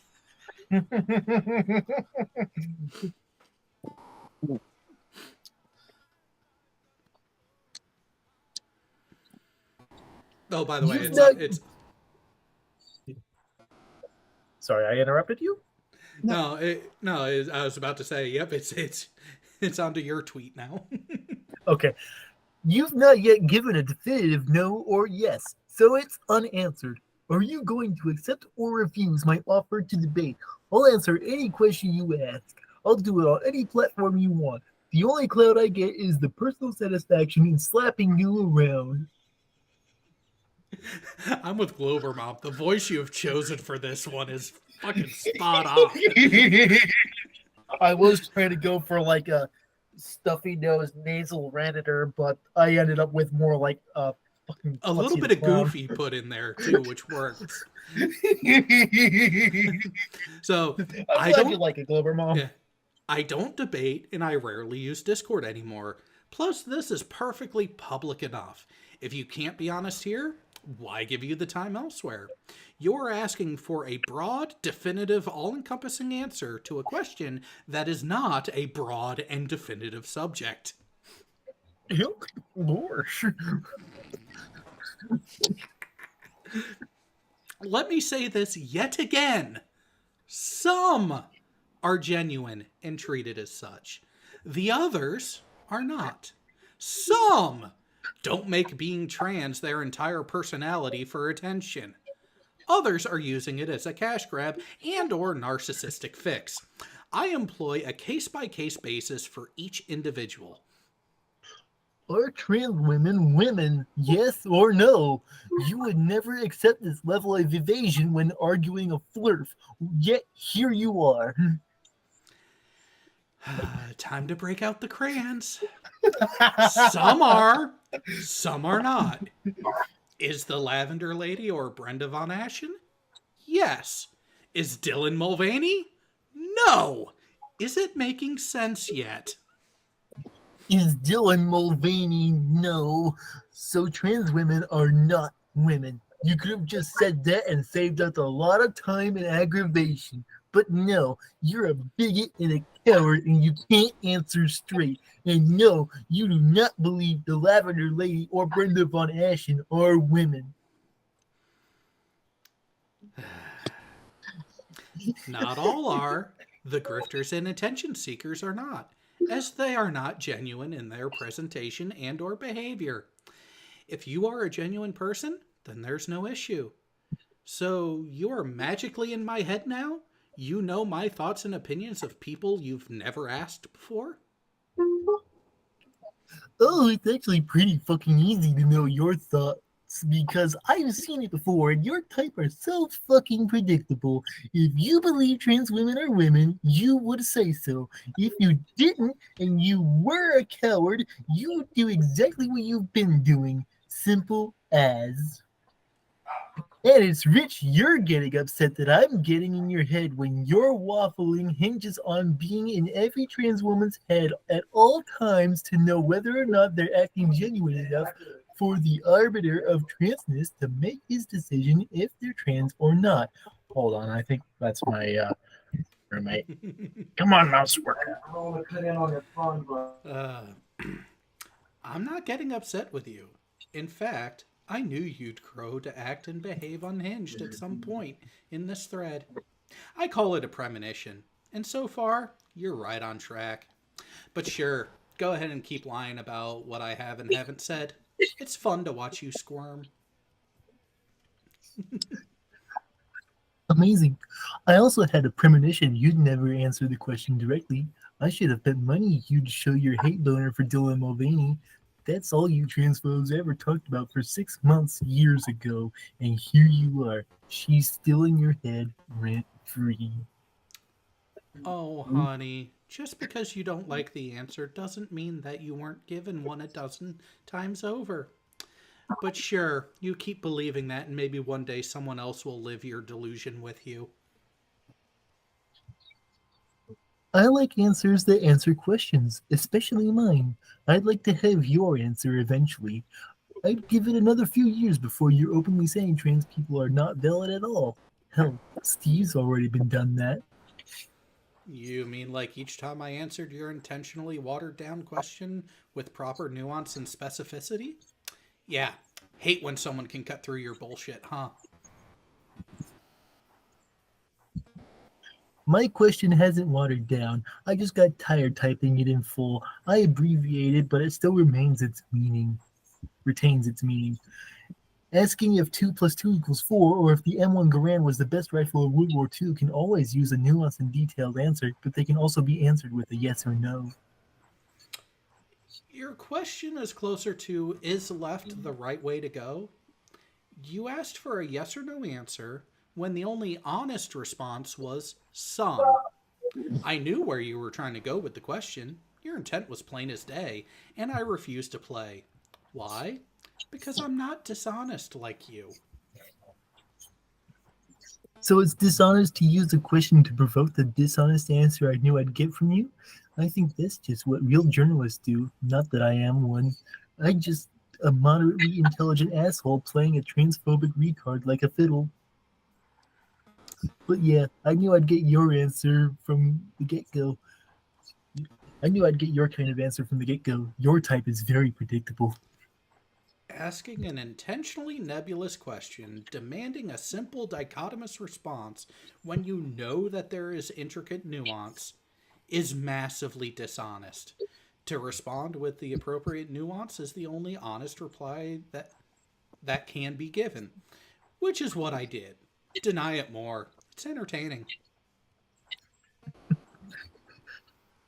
Does it concern you at all that you take a very straightforward question with really one simple and easy answer and turn it into a debate over if women good enough for your standards? I didn't know being a decent human being was only my standard. Thought that was the minimum standard for anyone that isn't a socio or psychopath. Then again, I don't ask questions with 3 or more options and insist that you can only answer it with one of 2. Your ilk and the rest of humanity have wildly incompatible interpretations of decent human being. We are fairly consistent. Yours varies as wildly as the weather. You are Ironic. Yeah, you are consistent in your denial of events you don't want to accept as having happened. I will give you that. However, what's wrong with treating everyone with courtesy and civility fitting the circumstances and location? Or are you racist and sexist enough to say that's wrong? Which, oh yeah, part of the sidebar was they shifted the question from are trans women to how would you treat a trans person if you met them on the street? Because my answer boiled down to people are people, and I treat them all with the appropriate civility and courtesy befitting the situation that we're in. Mm-hmm.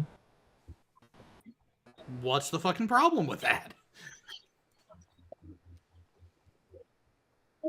Some people just don't get it. Yep. I do treat everyone with courtesy and civility, which is why I treat all trans people as the gender they identify as much as Blair White is grifter, liar, hack, piece of shit whom I wish an eternity of stepping on Legos. She's still a woman. Is she, though? Didn't she and what's-his-name both transition before the growth in public acceptance? Doesn't really fit the narrative of a grifter or Johnny-come-lately in that case. Oh, sorry, forgot. You don't like honesty and consistency like this. I love honesty and consistency, sorry. which is why I find your lack of both traits unappealing to say the least. Blair's absolutely a grifter. She's been caught numerous times openly lying, but you rightoids are too stupid to care about honesty or integrity. Psst. I'm not on the right of the U.S. political spectrum. Someone can lie or be wrong about some things and not be a grifter. Note, in this thread, I have been identifying grifters as those who transitioned for the purpose of financial gain in at least some part.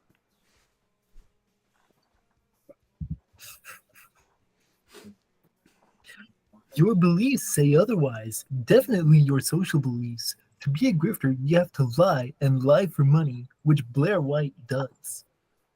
That is one type of grift, yes, but not connected to a person's gender identity. That's the grift which I believe negates the intent of their transition. Again, keeping this on topic with specifics, it's almost like Humans are complex and fucked up beings. A grift you refuse to show evidence of. You really hated that Finster one, even though they admitted that it all started when being offered a large sum of money to do it, an act that you don't deny happened. But sure, I'm the one who hasn't supported the actual claims I've made. Still waiting for you to quote me properly. Why would I need to quote you when you already live as a simulation in my brain? I'm already predicting the next 15 regarded things. Really? I think he meant to say retarded. Yeah. Retarded things you're going to say as you're baffled by my Virgin Chad meme tactic. Another oxymoron. So you can't address my actual position. Your only option is dishonesty. Got it. Thanks for that tacit admission. That's you, marble statue. Yes. It didn't need the picture of you from high school. Thanks, though.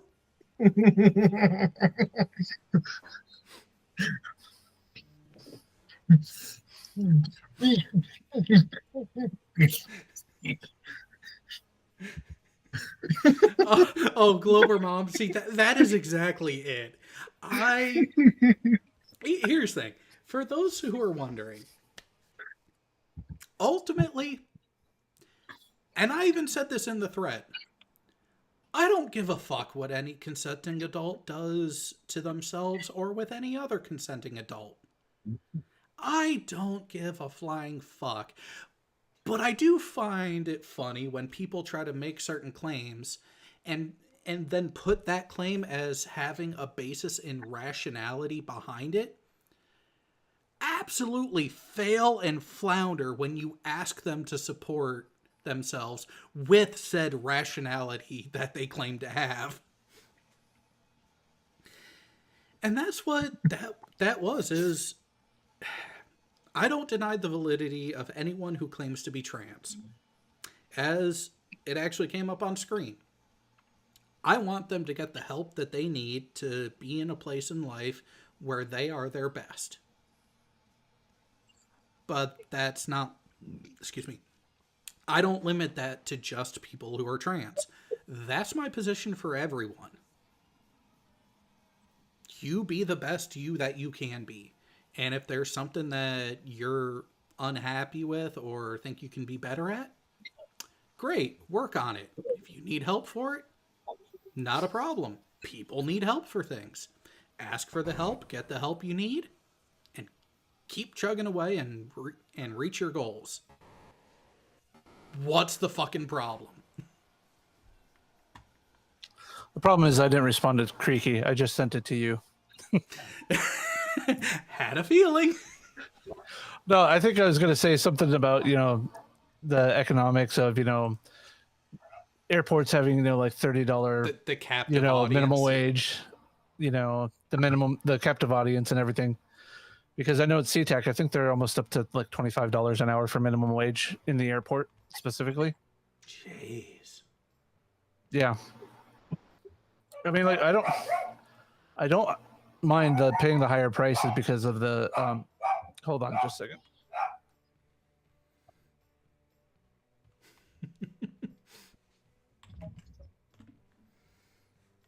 But yeah, that was just one flavor of fun that I had recently that you get into the other sides of it. I point out, I do not discriminate by gender, ethnicity, or any other identifying mark. Everyone starts with a base level courtesy and stature in interactions with me. Where it goes from there depends on them and the environment we're in. You want to act like a pretentious jackass on Twitter?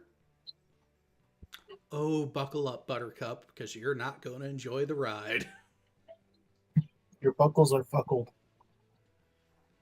Yeah, Glober Mom has it right. Character is key. That is the biggest thing for me. Be a genuine person. Just actually have substance to yourself. Not even that, because there are some people who are vapid and they can't help it. They're just vapid. Just be Those you. ones are funny. Oh yeah. Oh. Well, we're getting into the warm weather season. A lot of those vapid people are starting to migrate back down this way, and I'm not sure how I feel about it. Oh boy. But that's the thing. There's a lot of people who grow up around money that they really don't have anything going on that challenges them. So they come up with stupid shit.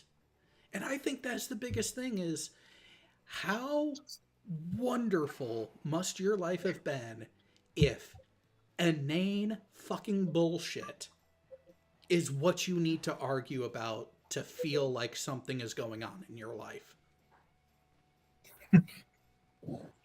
Ignorance is bliss. But not for the people around you. Because that's the thing, keep in mind, it's not the idiot who suffers from ignorance. It's everybody else. It's the people around them.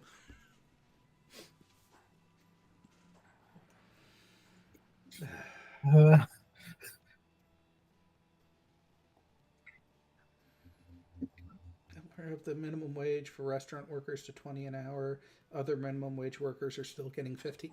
You know, I can kind of see that because most of your restaurant workers are dealing with people who are being assholes for no good reason. Also, that's mostly chain. If I remember reading the bill right, it's chain restaurants like your McDonald's, Burger Kings, etc., as well as like the Denny's and the like that get the 20 hours because or $20 an hour. So, yeah.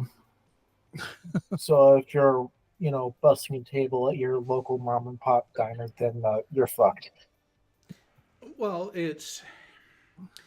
I think by chain, they probably define it as what, 3 or more National. locations? No, it's national. Really? It's national. National, it was like I think it was like 60 locations nationwide Or more? is where it starts at. Oh, That's fucked. So the mom and pop places don't get it, but if the mom and pop places don't actually pay it, they don't Pay get it. the workforce. exactly. So there's one chain, like I think it was just a California chain specifically, went out of basically just shut down entirely the day this went into effect and didn't even tell their employees. They just like, no, we don't want to deal with the headache of this. We're shutting down everything now and closing business. Fuck. And you know what? People have given me a side eye when I say that we need a actual sizable reset, and it's not going to be painless. At this point, there is no painless way to make the changes that need to happen across all levels. That was actually a discussion that I had a few weeks back on Twitter where I was pointing this out and the person just wasn't getting it. Is we're past the point of a painless transition and change. We've been past that point for a few decades at least. 20 years.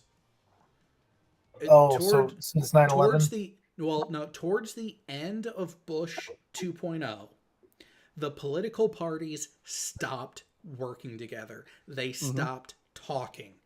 And that is when... No, it was before that, Jared. It was before that, and I'll draw that, and I have evidence of it. No, there were still those willing to work together during Bush 2.0. Yeah, but the majority of that changed with Newt Gingrich, period. Newt Gingrich instructed the Republican Party not to deal with the Democrats. Newt Gingrich alone is responsible for the majority of this. And you wish, how many of them actually listened to that and didn't? Oh, yeah, that's right. They all broke sides with him and sat down and worked together on things. There were a majority that did break sides with him, but your hardliners started taking control at that point. That's how we ended up with Trump. Which, if you notice, was in the last 20 years. I'm putting it at that end of first term, beginning of second term of Bush 2.0. That is when the cooperation all but effectively stopped. It's been a growing exacerbation of no cooperation since then. But prior to that second term, you actually had a fair amount of cooperation.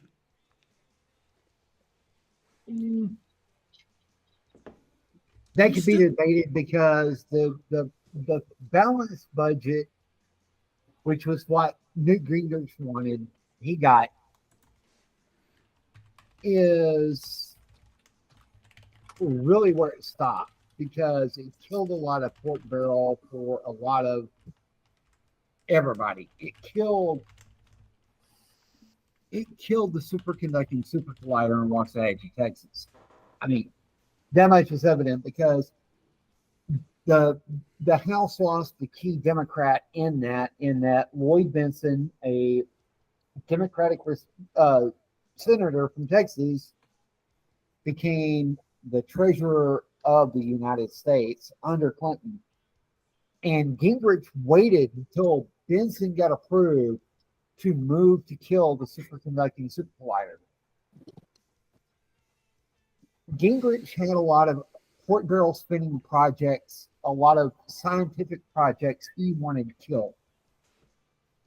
And he got it to that point, because the superconducting super collider was the biggest one on the budget.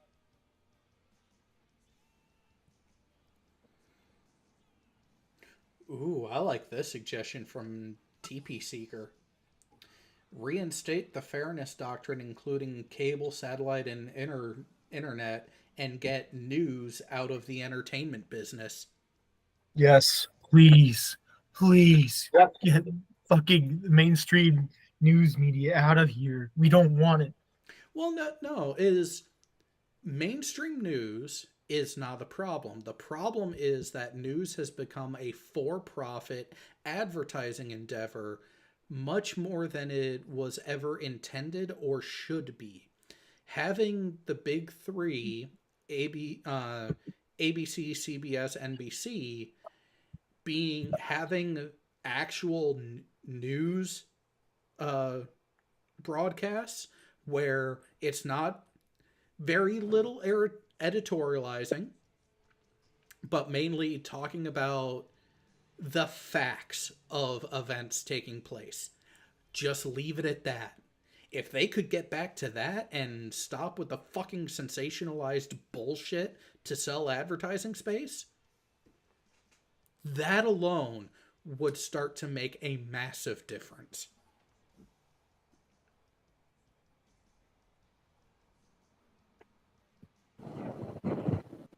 Yeah.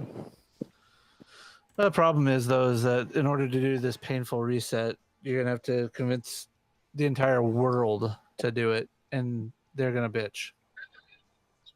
What do you think is going to happen after everything in Ukraine is finished and China finishes their bullshit? Like I said, this is not going to be a painful. This is not going to be a painless transition, and it's not going to be a quick one either. Well, I mean, it could be quick, but most people that own a lot of money in stocks and bonds and stuff won't like it.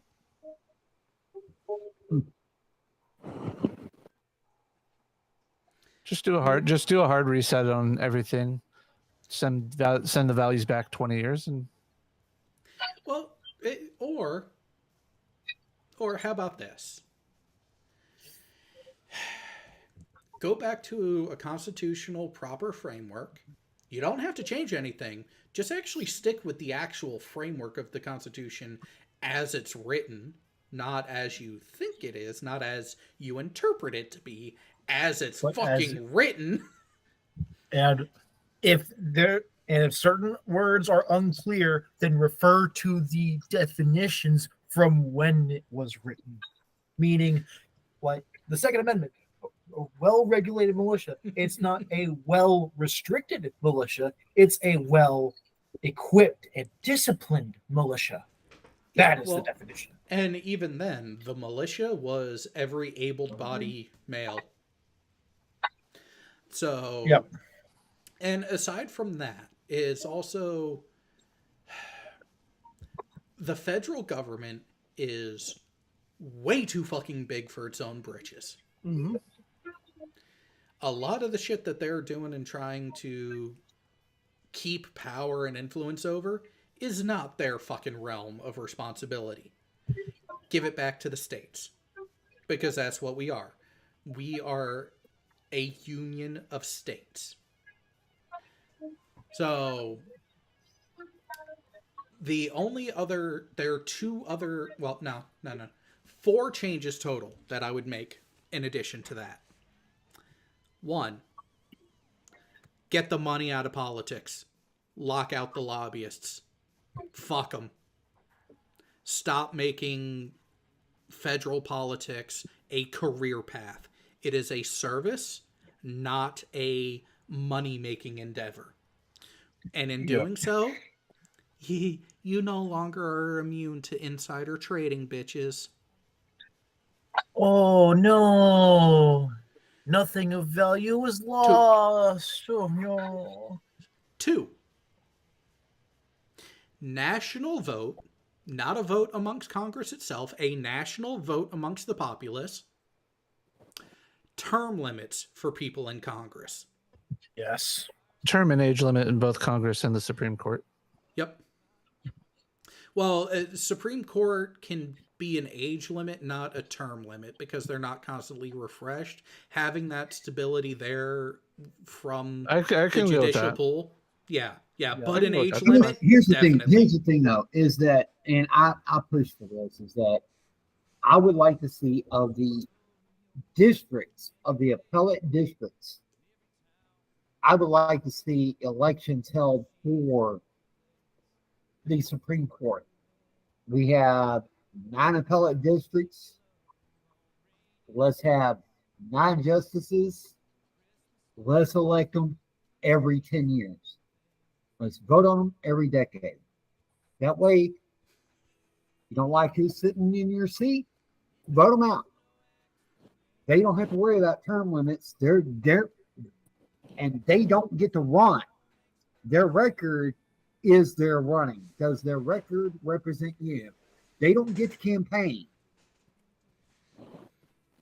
All right, well, and how about this other change too?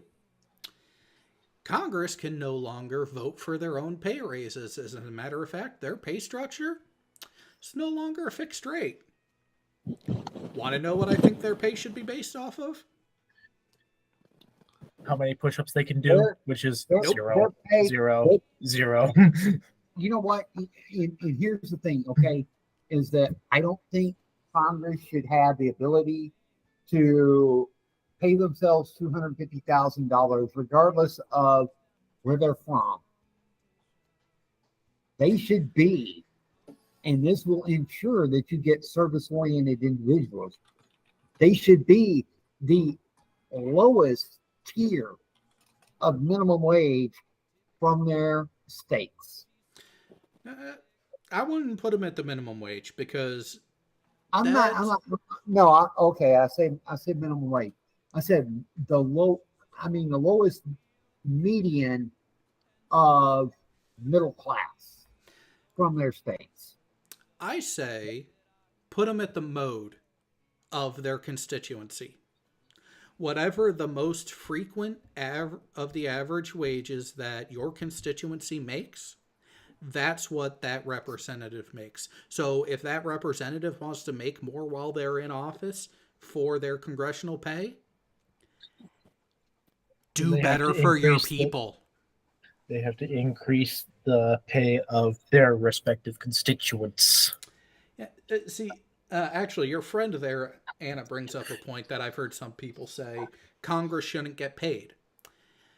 I don't agree with that because when the Constitution was initially penned and ratified, that could work because everyone had their own businesses and you were taking time away from those interests to do your time in Congress.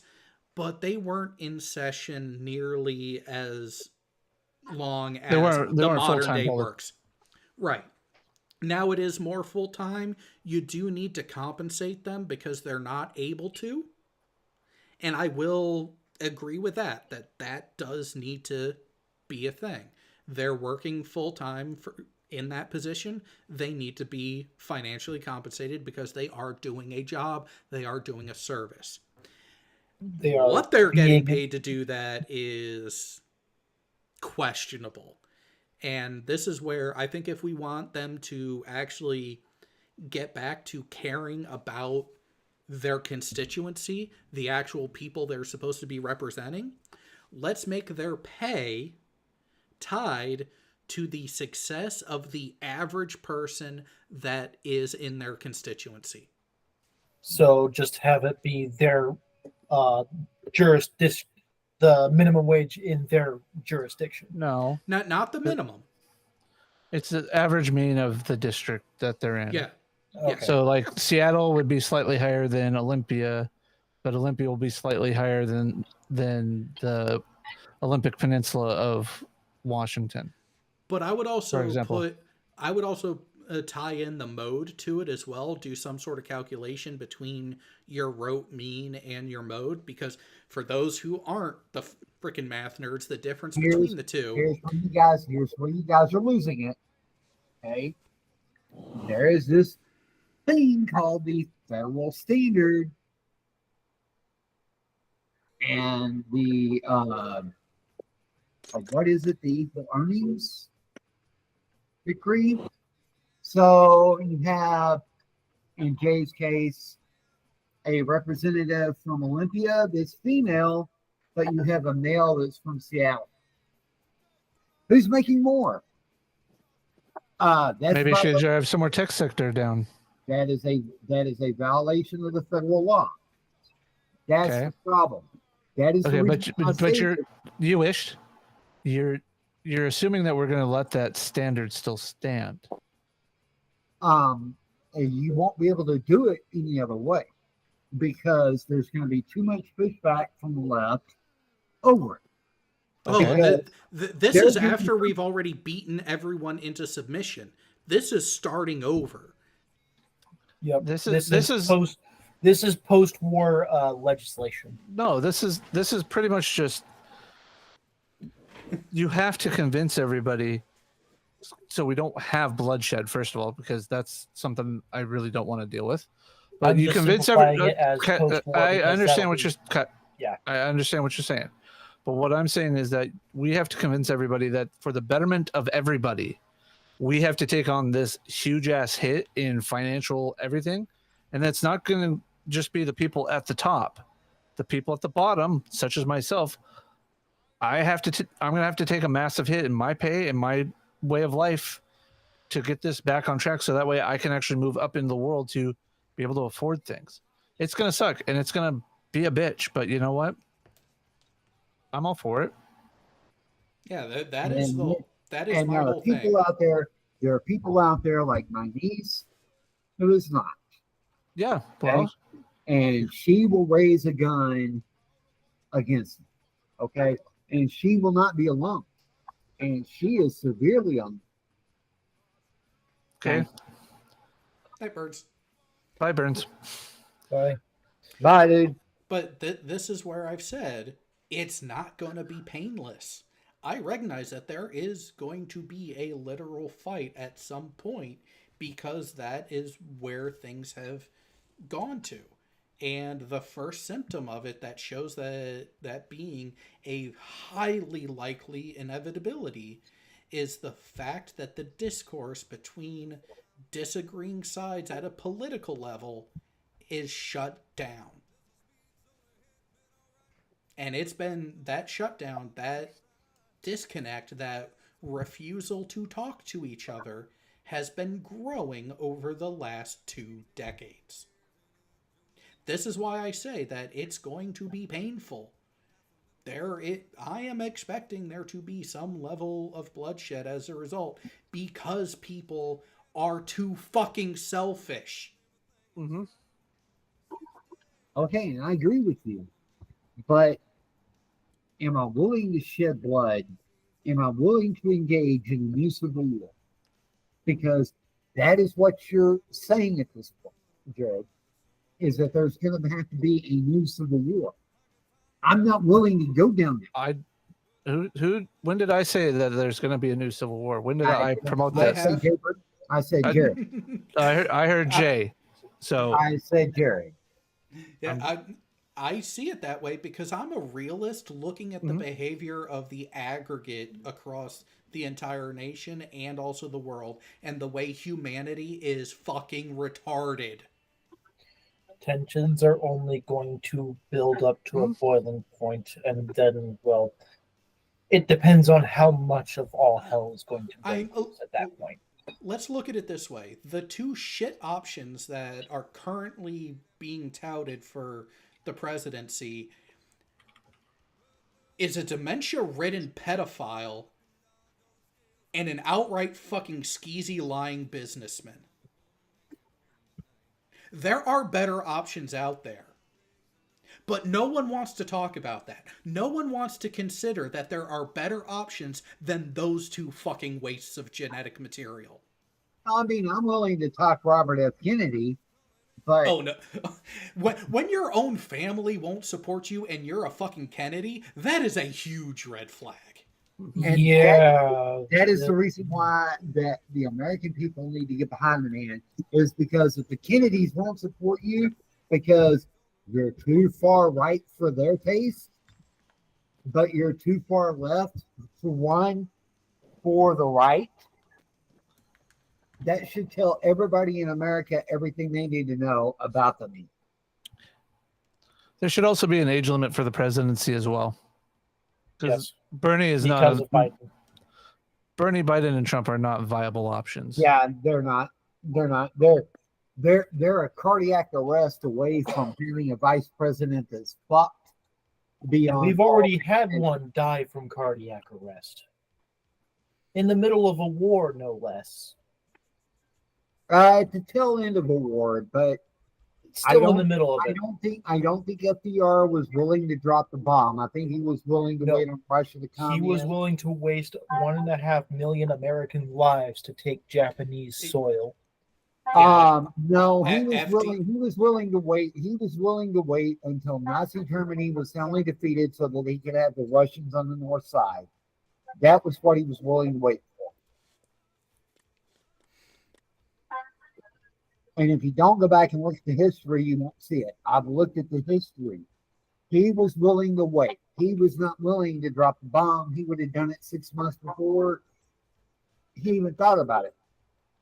But they had a particular doctrine, which was Germany first, Japan second, so that they could get Russia into the war, into the Pacific War.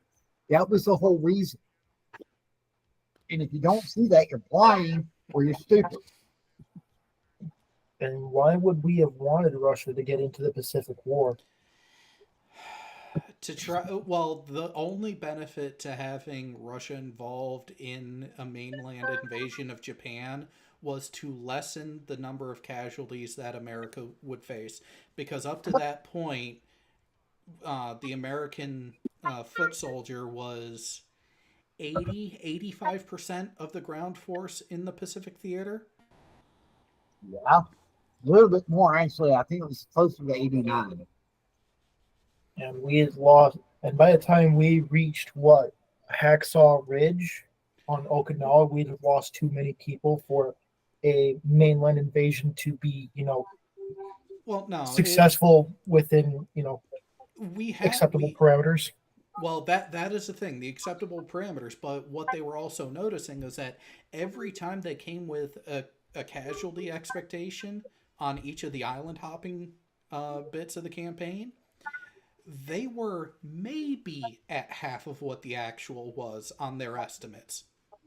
They were routinely underestimating the resolve of your average Japanese soldier and citizen.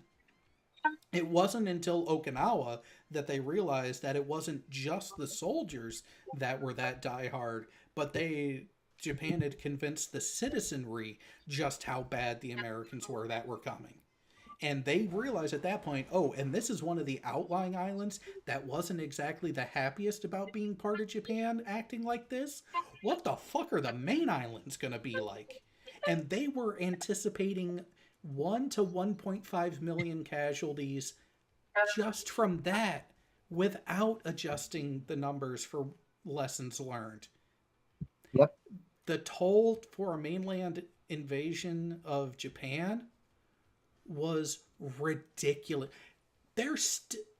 No, it was just a couple years ago they stopped utilizing all of the Purple Hearts that were commissioned for that the expectations for that invasion, because they finally caught up and gave them all out.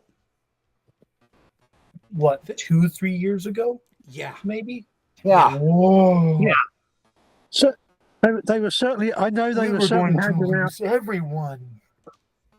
Purple Hearts to guys getting wounded in Afghan, weren't they?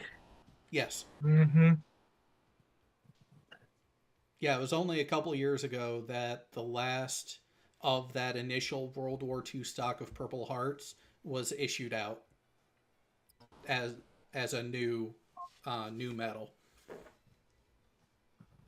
Like we're going to lose legitimately, at least 5 my million mom- people. My mom's dad was one of the last cycle of Purple Heart recipients, and it was his third.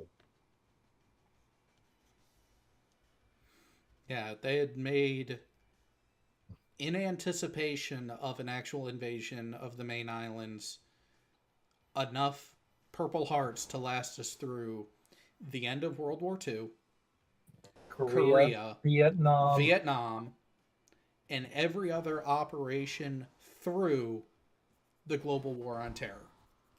Yep.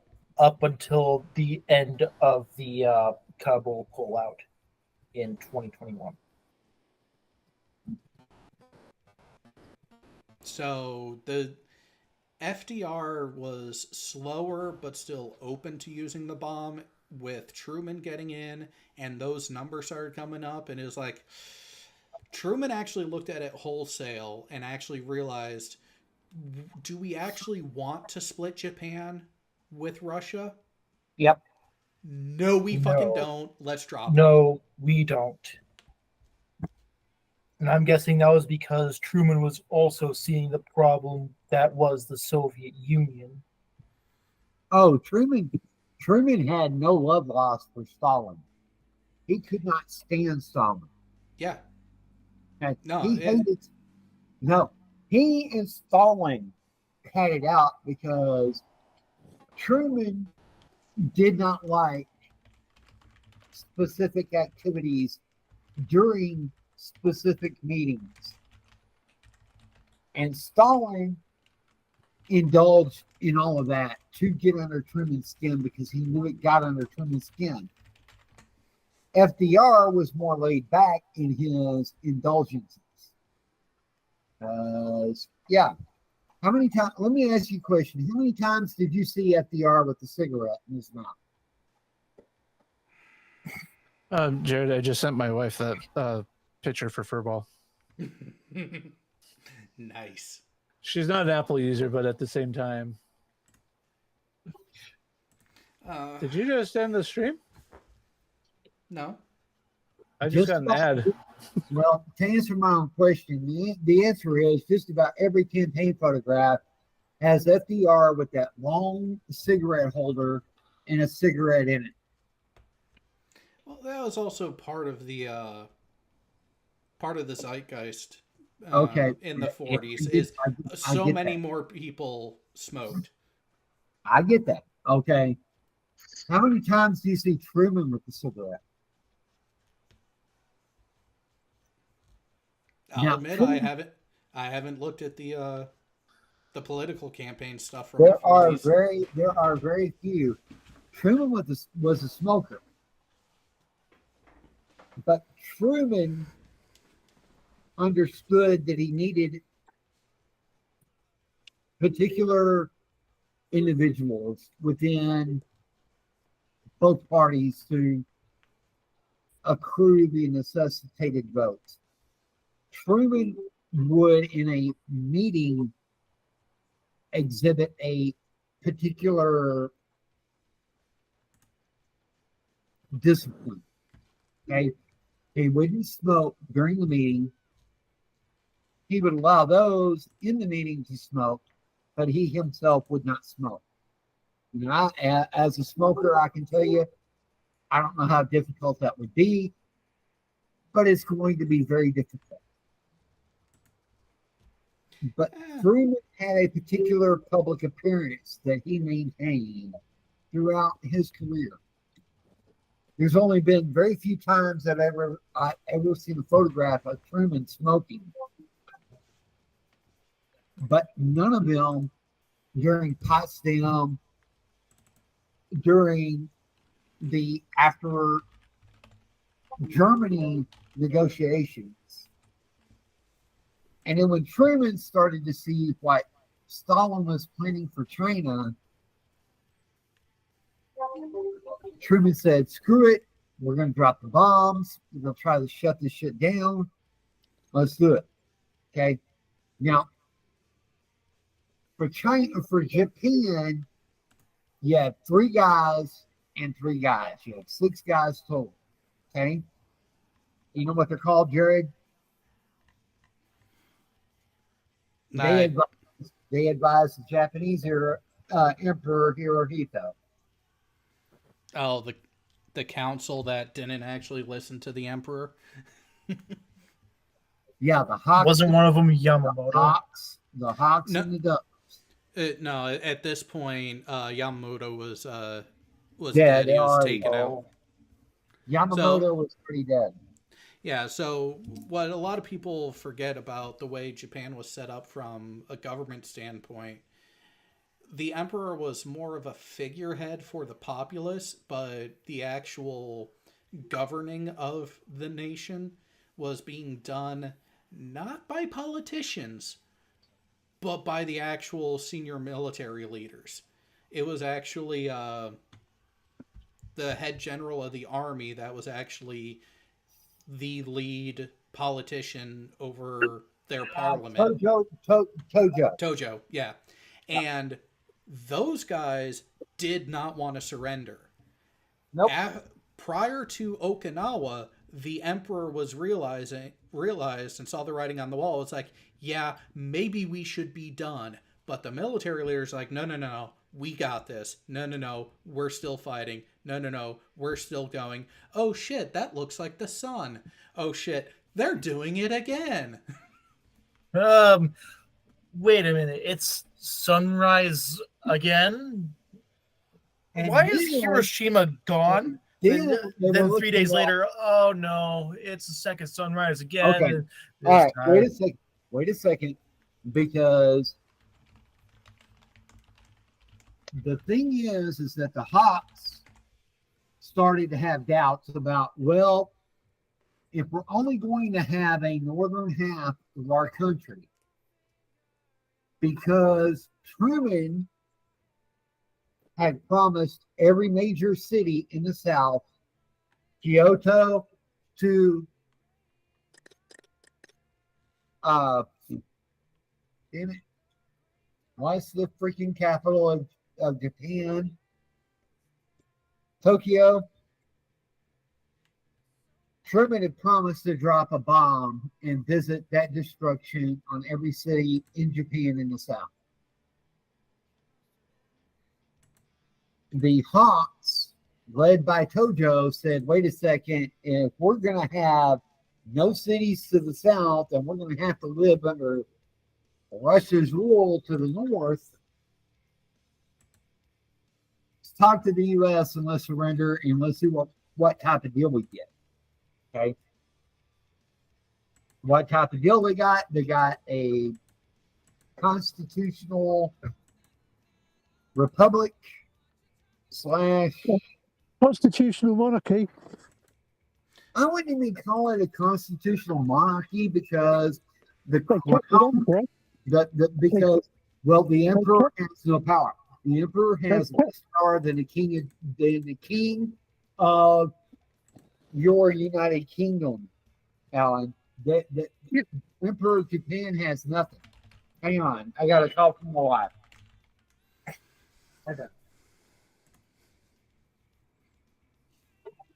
Because I'm pretty sure Japan's a constitutional monarchy, just like we are.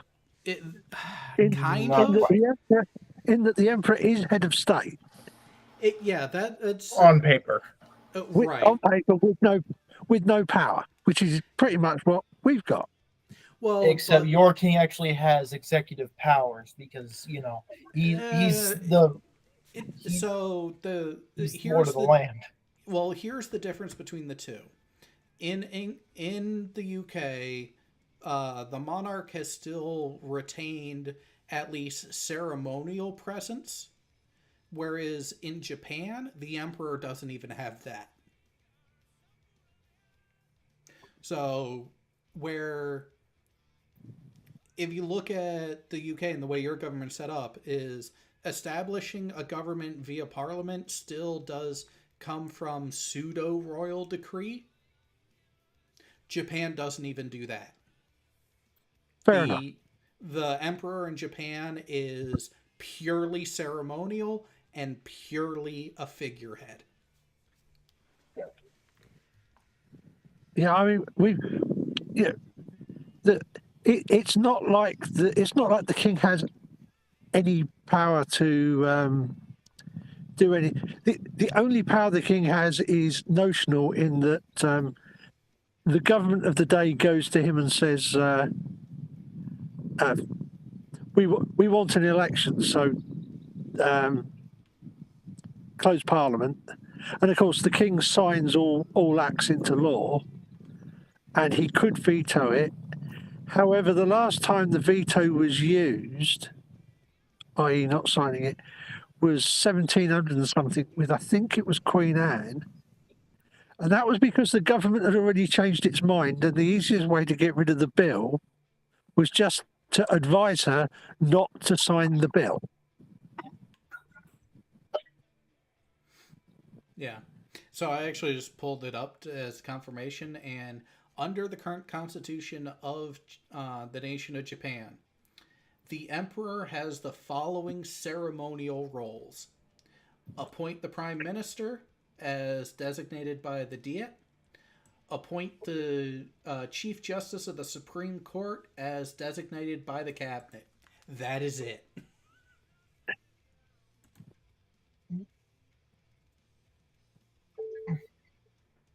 So it really is just a parliamentary government with no single figurehead. Well, it's a parliamentary government with the emperor, the monarch, as a figurehead, as they put it, to be the symbol of the state and of the unity of the people. The emperor is purely symbolic, with 2 ceremonial responsibilities in Japan. That is it. And aside from that, he's just basically living pre-retirement. Yep. Yeah, That doesn't sound too bad. obviously, I'm not really in a position to go looking it up at the moment, seeing as how I'm doing my JM Truth impression. And I'm guessing those 2 ceremonial responsibilities are assuming position of office and then handing off the position of office to his successor. Well, no. So in Japan, the 2 ceremonial roles that the Japanese monarch has in relation to the Japanese state is literally signing off when the new prime minister is elected, and signing off on who the cabinet of the leaders of parliament delegate as the supreme justice, their version of the Supreme Court. They bring things to him, says, okay, yep, you're good. That's it. And the Emperor of Japan is a symbol of unity of the people and the state.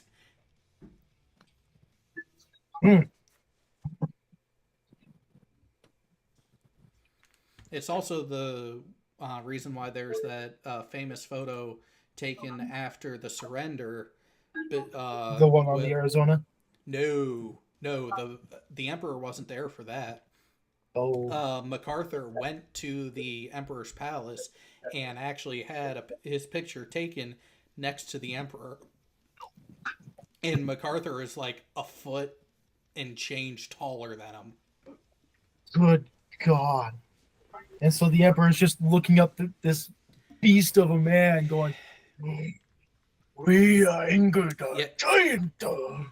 Well, it was entirely a power move from MacArthur. It's like a visual Totally in character. representation that your Emperor is not the big bad anointed by God person that you think. Nope. That man is me, General Douglas MacArthur.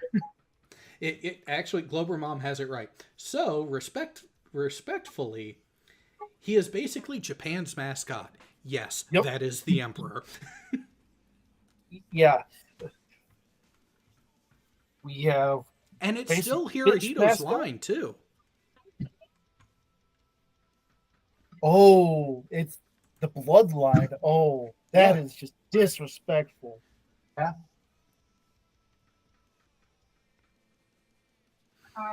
is disrespectful.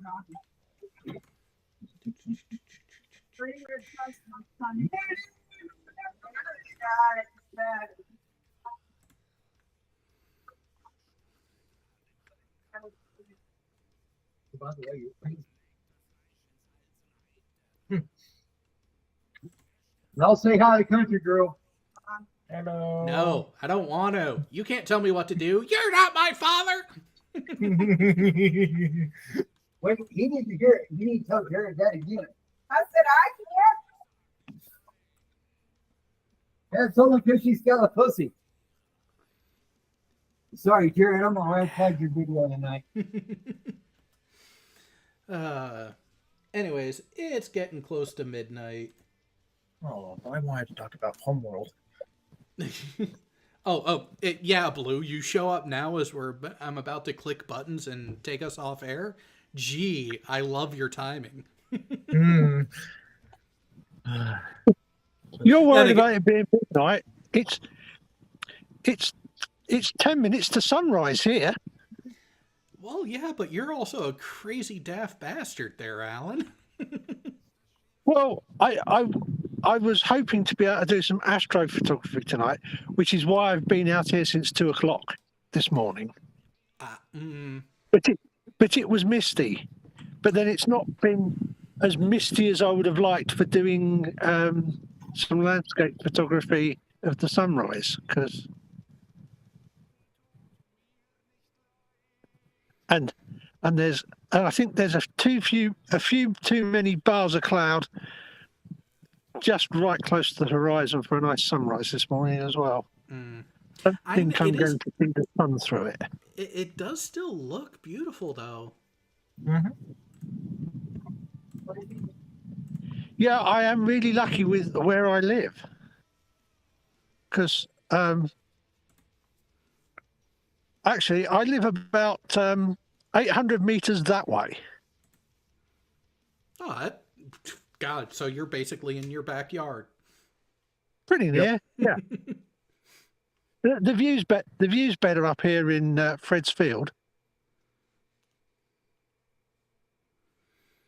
Well, guys, I'm going to say it's been real. It's been fun. I enjoyed kind of poking fun at Jared or at Reds tonight because, yeah. But, you know, I mean, him playing a Little Red Riding Hood and catching it in the ass was enjoyable. You I have a feeling that was the reason why he said that at the beginning. And he also has this thing about keeping people informed with what's going on, especially after something like that, because, oh boy, he's had some luck recently, but it's turned around for the better, so that's good. Yep. Alan, be good, be safe. Brother, we miss you. Yeah, I sleep a lot better than I used to. Well, that's good. as long as you get some good sleep, and it looks like an absolute beautiful sunrise. I hope you got the northern lights. I hope you got the auroras there. I didn't get any yesterday. We had quite a lot of mist yesterday and a layer of cloud above it. So no northern lights over my bit when I looked outside. Well, Yeah, I do apologize for that. We didn't get any here in northern Arkansas either, so don't feel bad. Yeah. Well, you're quite a long way further south than I am, aren't you? Well, so here's the thing. Arkansas, you probably had the weather concerns that made it look that No, way. we didn't. We had clear skies last night. Tonight we have overcast, so we're not going to see it tonight either. And here's the crazy thing. Astronomy Live in Florida last night got some good footage of it. I think, and this is actually on Redstream. I brought it up. I brought the question to Sly. What was the difference between what you caught on camera versus seeing with the naked eye? And the thing is, you caught it on the camera. It was tougher to see with the naked eye. You had to do a longer exposure to pick it up. So it was like the exact opposite of the eclipse. It looked absolutely mind-blowing with the naked eye during totality. I kind of figured that was what Country Girl got for her customers. Her customers were bringing in pictures, but they were all on the most modern Apple and Android devices you could buy. So good night, everybody. I'm sure they were long exposure, but they were pretty cool looking. But at the same time, I would like to have something like we had back in 89, 88, somewhere in there. Back when I was a teenager, we had the auroras come down as far south as Texas, mid-central Texas. And I got to see them then, and it was completely mind-blowing. And if I had a camera that could have taken pictures of it, I'd have taken pictures of it. But hey, I owned a disc camera back then, a Kodak disc. Yeah, I wasn't going to pick those up. All right. Well, y'all have a good night. We will probably do this again next weekend because I'm between sessions in school, so I got time on the weekends. Yay! Hey, how about that? I can have a life. A life? Go back to work on Monday. You've left us abandoned for the last 3.5 months. Get fucked. I've been studying my ass off and working full time. Get fucked, cunt.